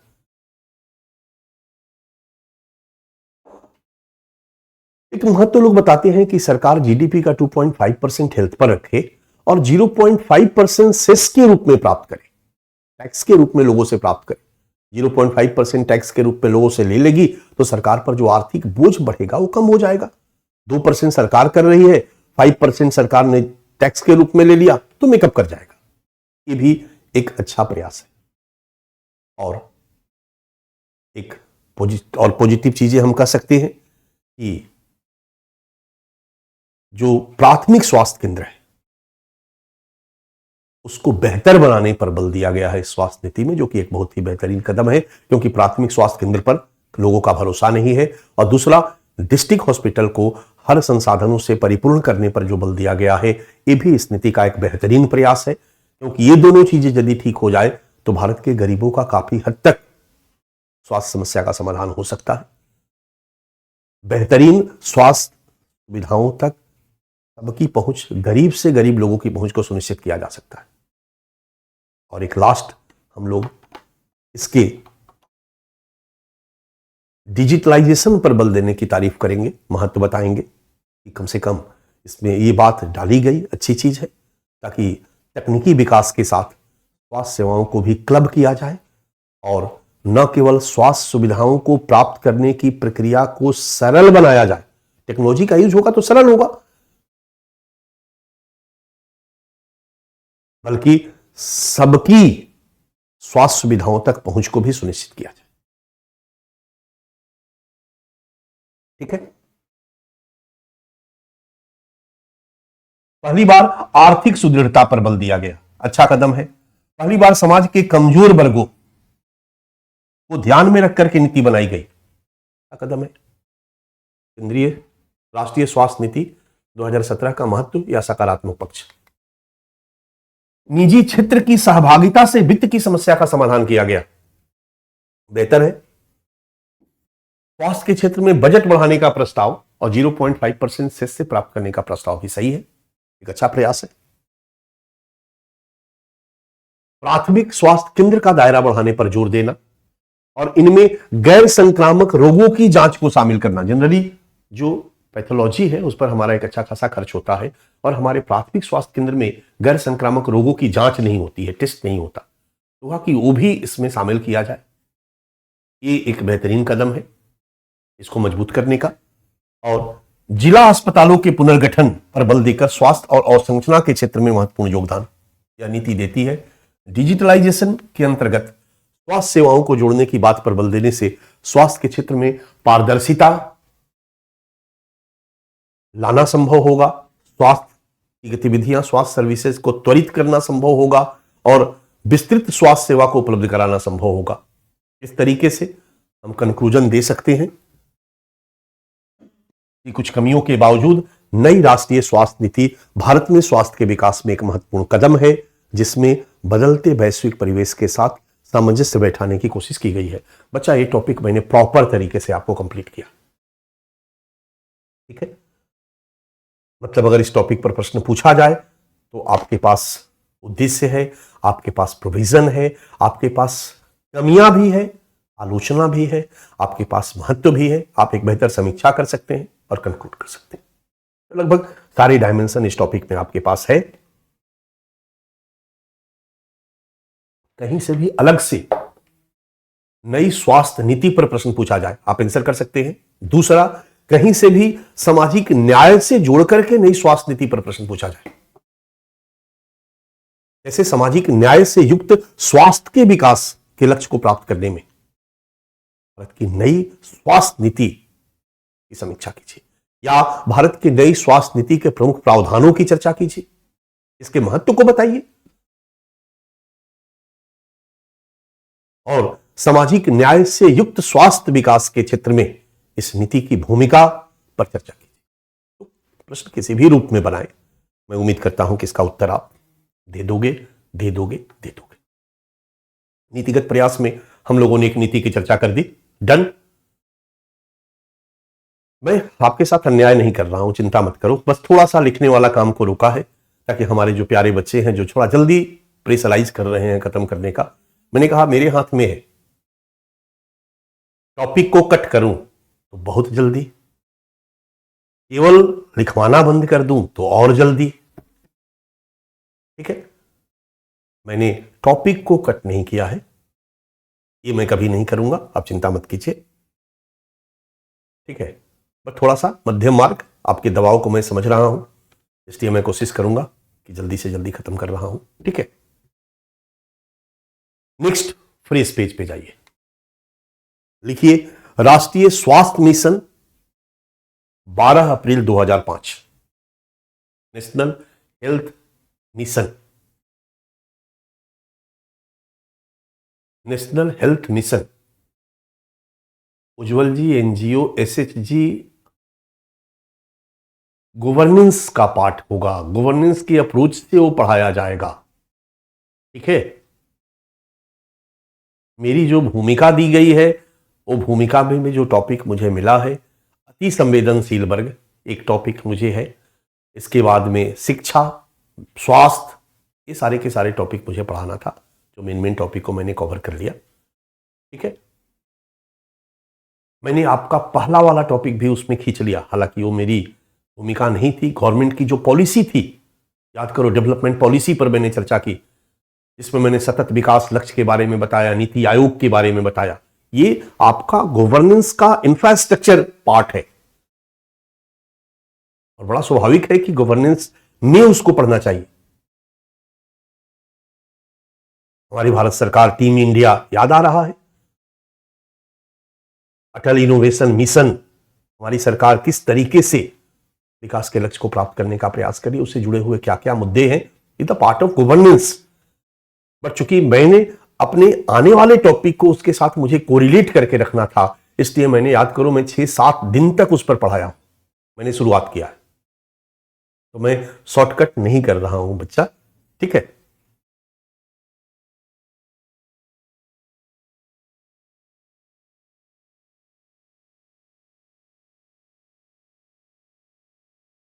गवर्नेंस नहीं पढ़ाया गया है सर, बच्चे कह रहे हैं गवर्नेंस नहीं पढ़ाया गया है। मैं देखता हूं, ठीक है, उस पर हम लोग बाद में डिस्कशन करते हैं। चलिए, आप एक हेडिंग डालिए, पहले उसको बंद करो यार, चैट करना, लिखना शुरू करो, पढ़ना शुरू करो। कैसे होगा? आईएएस बनना है।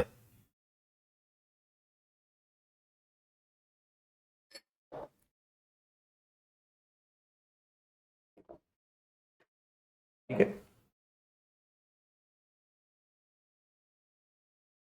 हम थोड़ा सा देर लेते हैं, अपने सभी सेगमेंट में थोड़ा टाइम हम लेते हैं बच्चा। इंडियन सोसाइटी में भी और जल्दी हम कर सकते थे, हम भी कर सकते हैं।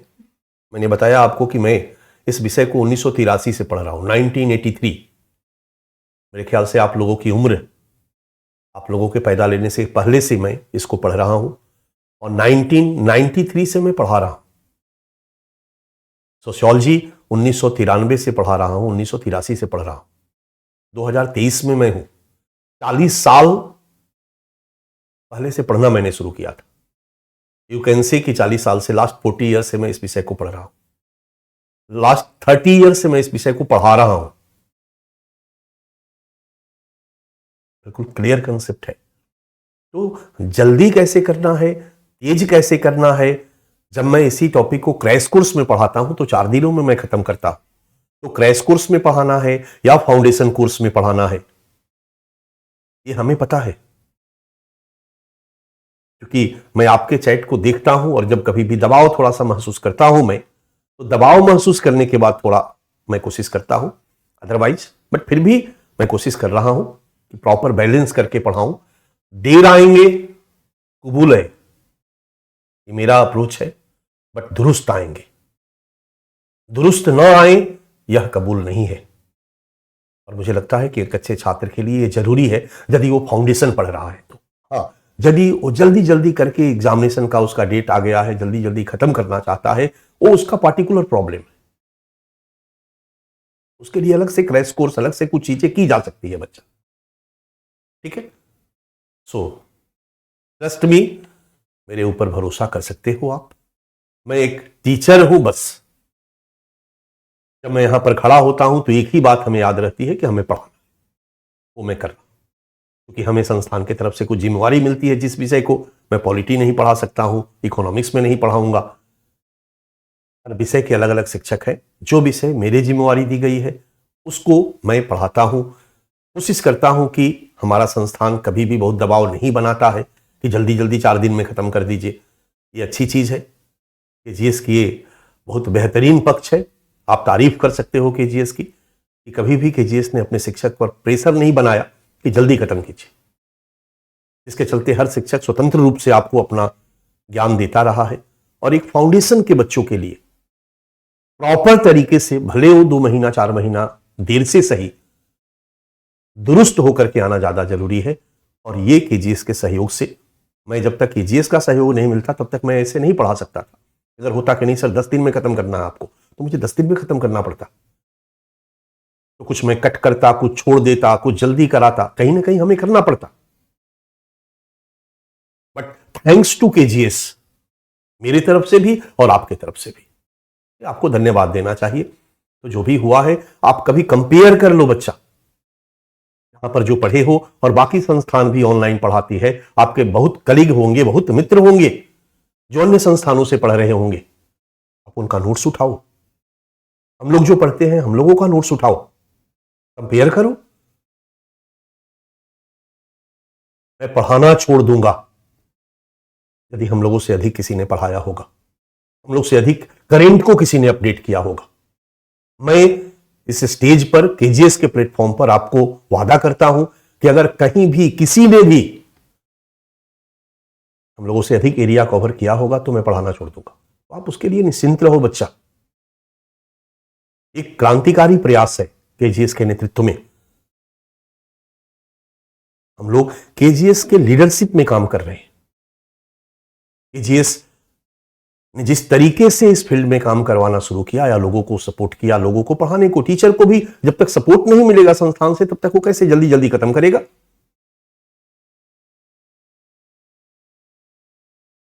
तो अगर आप पढ़ने आए हो, एक संस्थान के रूप में केजीएस की नैतिक जिम्मेदारी यही है कि वो अच्छा से पढ़ाए। एक शिक्षक के रूप में हमारी नैतिक जिम्मेदारी यही है कि हम अच्छा से पढ़ाएं। That's all. इस पर बहुत ज्यादा किंतु परंतु की जरूरत नहीं है। सिलेबस खत्म करना है तो बहुत सारी संस्थाओं में सिलेबस खत्म किया जा रहा बच्चा। बहुत सारी जगह है जहां पर जाकर के आप पढ़ सकते हो। कहोगे तो 6-6 महीने में पूरा का पूरा सिलेबस खत्म हो जाएगा।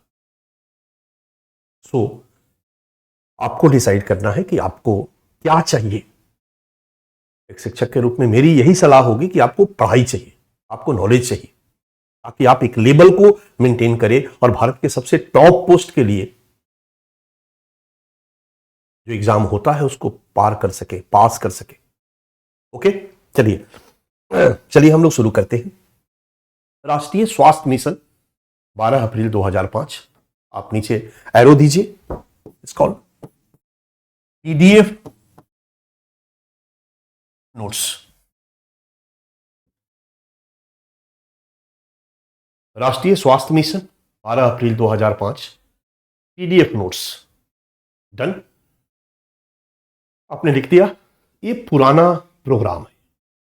पहले मेरी बात को सुनो, ये पुराना प्रोग्राम है।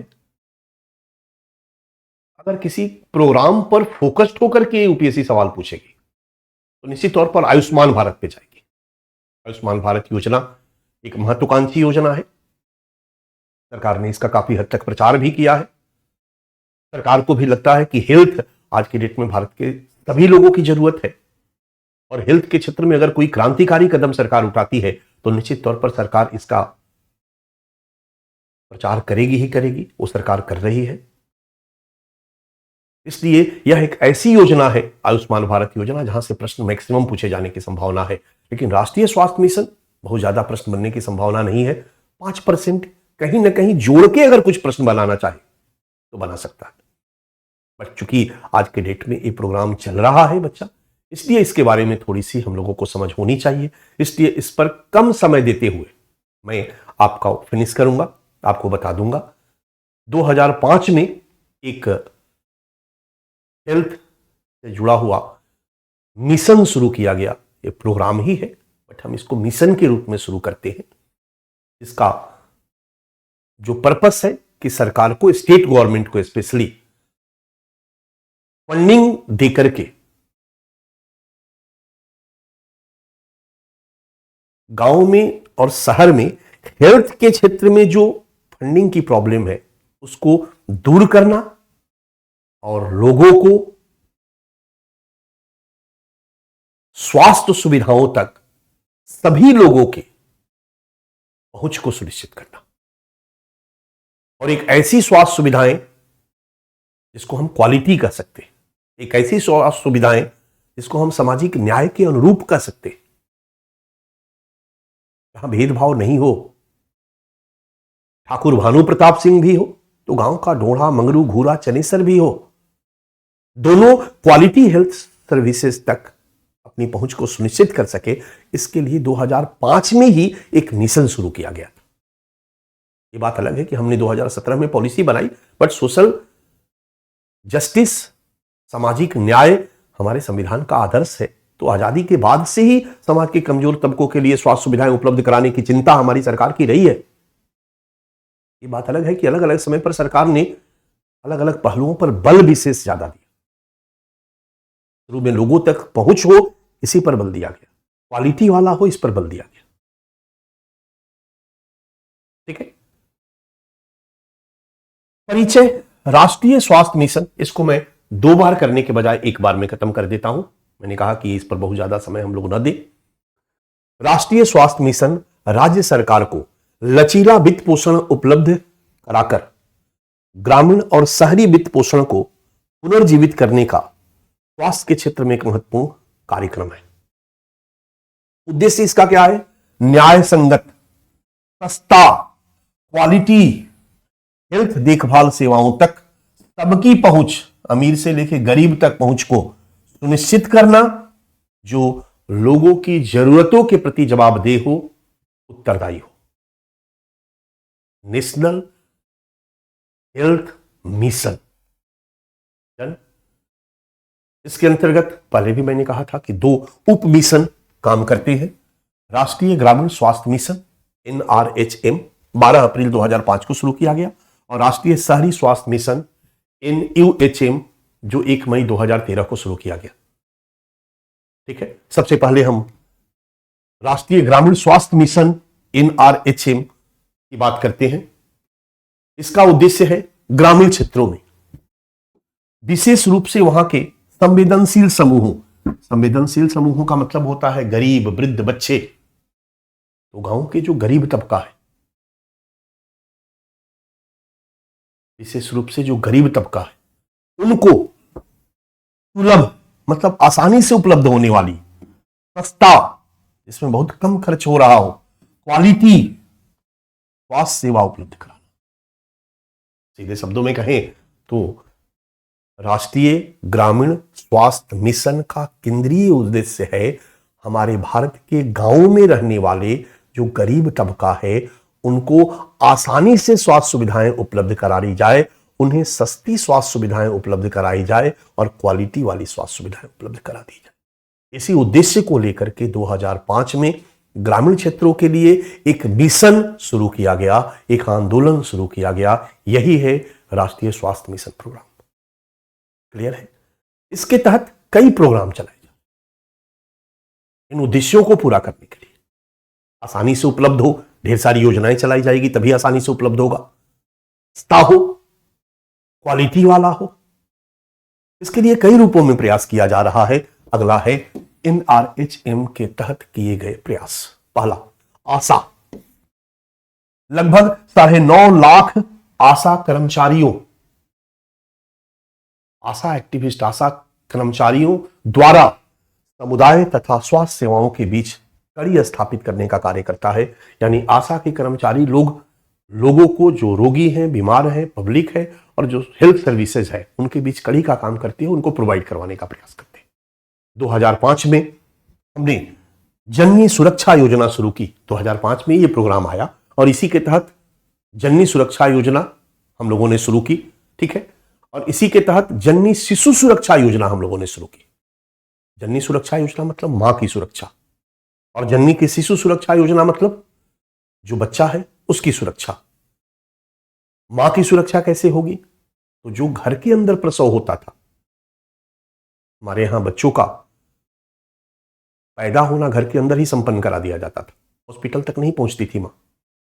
दाई होती थी गांव में 2-4, जो बच्चा पैदा कराने में एक्सपर्ट होती थी, उसी को बुला दिया जाता था और घर में ही बच्चा पैदा हो जाता था। कुछ पैसे वाले लोग ही दुकान हॉस्पिटल जाते थे, डिस्पेंसरी में जाते थे। हॉस्पिटल में बच्चा पैदा कराना, डिस्पेंसरी में बच्चा पैदा कराना, डॉक्टर के द्वारा बच्चा पैदा कराना, इस कॉल संस्थागत प्रसव। इस योजना में जो 2005 में शुरू किया गया, भारत के सभी गर्भवती महिलाओं के संस्थागत प्रसव को संभव बनाना, इसी का उद्देश्य था। ताकि गर्भवती महिलाओं की मृत्यु दर में कमी की जा सके। इसके लिए इस योजना के तहत उनको सपोर्ट किया जाता है। गाड़ी से पहुंचाने हॉस्पिटल तक, एम्बुलेंस से पहुंचाने तक का काम, बेसिक जो पैसा खर्च होता है वो सब काम निःशुल्क, बहुत सारी सुविधाएं इसके तहत की जाती है। जननी सुरक्षा योजना 2005 संस्थागत प्रसव द्वारा मातृत्व मृत्यु दर को रोकने को कम करने का कार्य करना। जननी शिशु सुरक्षा कार्यक्रम ये 2011 में शुरू किया गया ताकि शिशु मृत्यु दर को कम किया जा सके। गर्भवती महिलाओं और 1 वर्ष से कम आयु के बच्चों को यातायात, हॉस्पिटल जाना, दिखाना, दवा, जांच, ब्लड और भोजन निःशुल्क उपलब्ध कराना। अमीर लोगों के लिए नहीं, अमीर लोगों को जरूरत ही नहीं है, वो तो पैसे वाले हैं, उनको तो सारी चीजें अवेलेबल होगी। लेकिन जो हमारे समाज का गरीब तबका है गांव में, क्योंकि हमारी लगभग 70% आबादी गांव में ही रहती है, तो गांव का जो गरीब तबका है, जिनके पास पैसे की कमी है, जिनकी माओं को पौष्टिक आहार नहीं मिल पाता है, जिसके चलते पेट के अंदर ही बच्चा कुपोषण का शिकार हो जाता है, उन माओं को पौष्टिक आहार उपलब्ध कराना, फ्री में इलाज करवाना, दवा उपलब्ध कराना, ये सारी चीजें इस कॉल जननी शिशु सुरक्षा कार्यक्रम 2011 में। इसके बाद चौथा इसके तहत चलने वाला कार्यक्रम है अर्स 2016 शुरू किया गया है। किशोर और किशोरियों को यौन स्वास्थ्य, सेक्स हेल्थ के संबंध में जानकारी उपलब्ध कराना। सेक्स एजुकेशन आज चर्चा में है और हर जगह सेक्स एजुकेशन पे बातचीत की जा रही है। अर्स योजना के तहत जो 2016 में शुरू किया गया, यौन स्वास्थ्य संबंधी जानकारी उपलब्ध कराने का उद्देश्य इसका रहा। और ये सभी के सभी national health, rural health mission के तहत ये सारी योजनाएं चलाई जा रही है। इसके बाद 2016 में एक राष्ट्रीय बाल स्वास्थ्य कार्यक्रम शुरू किया गया। राष्ट्रीय बाल स्वास्थ्य कार्यक्रम शुरू किया गया जो बच्चों के स्वास्थ्य के लिए, बच्चों को स्वस्थ बनाए रखने के लिए रोगों की जांच का, प्रारंभिक जांच करने पर बल देता है। हर जो बच्चा पैदा होता है उसकी प्रारंभिक जांच पूरी की पूरी सरकार कराएगी ताकि उनको रोग मुक्त बनाया जा सके। 2017 में एक प्रधानमंत्री राष्ट्रीय डायलिसिस कार्यक्रम शुरू किया गया। बहुत से लोग ऐसे हैं जो किडनी से संबंधित रोगों से ग्रसित है, उनका इलाज तभी होगा जब उनकी डायलिसिस कराई जाए। और डायलिसिस कॉस्टली होता है, एक गरीब आदमी डायलिसिस नहीं करा सकता है। ठीक है, 2017 में एक प्रधानमंत्री राष्ट्रीय डायलिसिस कार्यक्रम शुरू किया गया जिसके तहत जो भी हमारे समाज का गरीब तबका है, अगर किडनी से के रोग से ग्रसित है तो उनको डायलिसिस को सरल और सहज उपलब्ध करा करके उनको स्वस्थ बनाना, ये इसका उद्देश्य है। इसके अलावा 2017 में जनजातीय टीबी उन्मूलन कार्यक्रम शुरू किया गया। नाम से क्लियर है, रोगी कल्याण समिति का गठन किया गया जो एक प्रबंधकीय संरचना होगी और अस्पताल के ट्रस्टी के रूप में कार्य करेगी। जिला अस्पताल ज्ञान केंद्र खोला गया, ये पारा मेडिकल तथा नर्स के प्रशिक्षण का कार्य करेगी। राष्ट्रीय मोबाइल मेडिकल यूनिट शुरू किया गया। राष्ट्रीय मोबाइल मेडिकल यूनिट, मोबाइल का मतलब ये मोबाइल नहीं, मोबाइल का मतलब चलता फिरता हॉस्पिटल। बहुत से ऐसे जगह हैं जहां पर लोग रहते हैं और हॉस्पिटल तक, डिस्पेंसरी तक आवागमन, परिवहन की सुविधा नहीं है, ट्रांसपोर्टेशन नहीं है। मैंने आपको बताया था कि एक पहाड़ से नीचे आने में समय लगता है, बहुत से दूर दराज की जगह है। तो एक बेसिक हॉस्पिटल की या इलाज की सभी चीजों को एक एम्बुलेंस पर रख दिया गया। उसमें डॉक्टर भी है, नर्स भी है, दवाई भी है, इक्विपमेंट भी है, सारी चीजें रहेगी। और लोग फोन करेंगे और तत्काल वहां उनके घर तक चलता फिरता हॉस्पिटल पहुंच जाएगा, उनका ट्रीटमेंट करेगा। वहीं पर ट्रीटमेंट करना होगा तो वहीं कर देगा, वही इलाज दे देगा। अगर लेके आने की जरूरत हुई तो उसी से लेकर के चलाए। खास करके ग्रामीण क्षेत्रों के लिए जरूरी है, शहर में तो आसानी से उपलब्ध है, और ग्रामीण क्षेत्रों के लिए एक राष्ट्रीय एम्बुलेंस सेवा इसी मिशन के तहत शुरू की गई है। ठीक है, जो गांव के मरीजों के लिए एम्बुलेंस उपलब्ध कराएगा। इस तरीके से इन विभिन्न कार्यक्रमों के माध्यम से गांव के गरीब लोगों को क्वालिटी वाली, सस्ती और सही समय पर सरलता से स्वास्थ्य सुविधाएं उपलब्ध कराने का प्रयास किया जा रहा है। गांव में काम करने के बाद 8 साल बाद 2013 में महसूस किया गया कि शहर के लिए भी इस तरह का प्रोग्राम शुरू किया जाना चाहिए और तब हमारी सरकार ने 1 मई 2013 को राष्ट्रीय शहरी स्वास्थ्य मिशन की शुरुआत करी। राष्ट्रीय शहरी स्वास्थ्य मिशन की शुरुआत करी और ये भी शहर के अमीरों के लिए नहीं, शहर के गरीबों के लिए। शहर के गरीबों को प्राथमिक उपचार उपलब्ध कराई जाए, ये कम खर्च पर निःशुल्क, ये इसका केंद्रीय उद्देश्य रहा। शहरी गरीबों पर केंद्रित आवश्यक प्राथमिक उपचार की उपलब्धता के द्वारा स्वास्थ्य पर इनके खर्च को कम करना। बेसिक प्राथमिक फ्री में शहर के गरीबों को उपलब्ध कराई जाएगी ताकि बाकी हेल्थ पर इनके खर्च को कम किया जा सके। इसके तहत किए गए प्रयास आवश्यकता आधारित शहरी स्वास्थ्य प्रणाली की स्थापना करना, एक प्रॉपर हेल्थ सिस्टम को, अर्बन हेल्थ सिस्टम को एस्टेब्लिश करना, जैसे जैसे वहां के गरीब लोगों की जो जो जरूरतें हैं हेल्थ से संबंधित। तेजी से बढ़ती हुई शहरी आबादी, अर्बनाइजेशन में हम लोग पढ़ चुके हैं, 2030 तक भारत की नगरीय जनसंख्या 40% होने का अनुमान है। अभी तक तो 31% के आसपास है। तो तेजी से बढ़ती शहरी आबादी के लिए ढांचागत एवं प्रबंधकीय प्रणाली विकसित करना जो बढ़ती स्वास्थ्य संबंधी जरूरतों को पूरा कर सके। सरकार चिंतित है कि जब 40% शहरी आबादी होगी तो शहरी समस्याएं बढ़ेगी। इसके लिए पहले भी हम लोगों ने पढ़ा था शहरीकरण में कि स्मार्ट सिटी मिशन शुरू किया गया, इसी 40% बढ़ती आबादी को ध्यान में रखते हुए। और आबादी बढ़ेगी तो स्वास्थ्य संबंधी समस्याएं भी बढ़ेगी, उन लोगों की जरूरतें बढ़ेगी, तो उनको ध्यान में रख करके मिशन काम करना शुरू किया। समुदाय तथा स्थानीय निकायों के साथ सक्रिय भागीदारी सुनिश्चित करना ताकि योजना क्रियान्वयन और निगरानी का कार्य समुचित रूप से संभव हो सके। जो भी स्थानीय निकाय हैं उनके साथ मिलकर काम करना ताकि जो भी योजनाएं हैं हेल्थ से संबंधित उनकी प्रॉपर निगरानी भी हो सके और उनका एक्सक्यूशन भी प्रॉपर तरीके से किया जा सके। एनजीओ तथा अन्य संस्थाओं के साथ भागीदारी बढ़ाना, क्योंकि गैर सरकारी संगठन अगर रहेंगे तो जो हमारा एंड्स है वो बढ़ेगा और बेहतर तरीके से एग्जीक्यूशन संभव हो पाएगा। आवश्यक प्राथमिक स्वास्थ्य देखभाल हेतु संसाधन उपलब्ध कराना, गांवों में, शहरों में गरीबों के लिए जो भी आवश्यक प्राथमिक देखभाल है उसके लिए रिसोर्स को उपलब्ध कराना इसका उद्देश्य है। इसके तहत क्या प्रयास किए गए हैं बच्चा, ये हम लोगों ने देख लिया। क्लियर है? ये है राष्ट्रीय स्वास्थ्य मिशन के तहत किए गए प्रयास। एक भारत सरकार की महत्वाकांक्षी योजना, स्वास्थ्य के क्षेत्र में, स्वास्थ्य विकास के क्षेत्र में एक महत्वाकांक्षी योजना, गांव और शहर के गरीब तबकों तक स्वास्थ्य सुविधाएं, क्वालिटी वाली स्वास्थ्य सुविधाएं पहुंचाने की दिशा में एक महत्वपूर्ण योजना। सामाजिक न्याय से युक्त, गरीबों के लिए योजना है तो बड़ा क्लियर है, सामाजिक न्याय से युक्त स्वास्थ्य विकास के क्षेत्र में शुरू की गई एक महत्वाकांक्षी योजना। डन। और अब हम आ जाते हैं, एक हेडिंग डालिए, fresh page, fresh topic.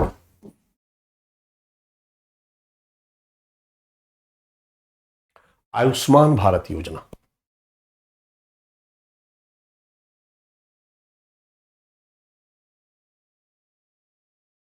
Ayushman Bharat योजना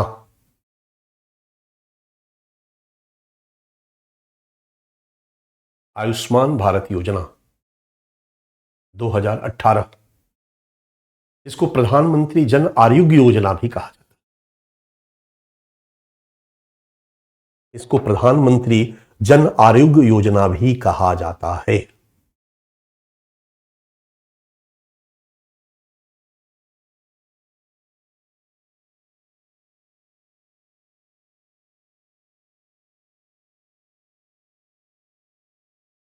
ठीक है, लिख दिया आपने, आयुष्मान भारत योजना 2018, प्रधानमंत्री जन आरोग्य योजना 2018।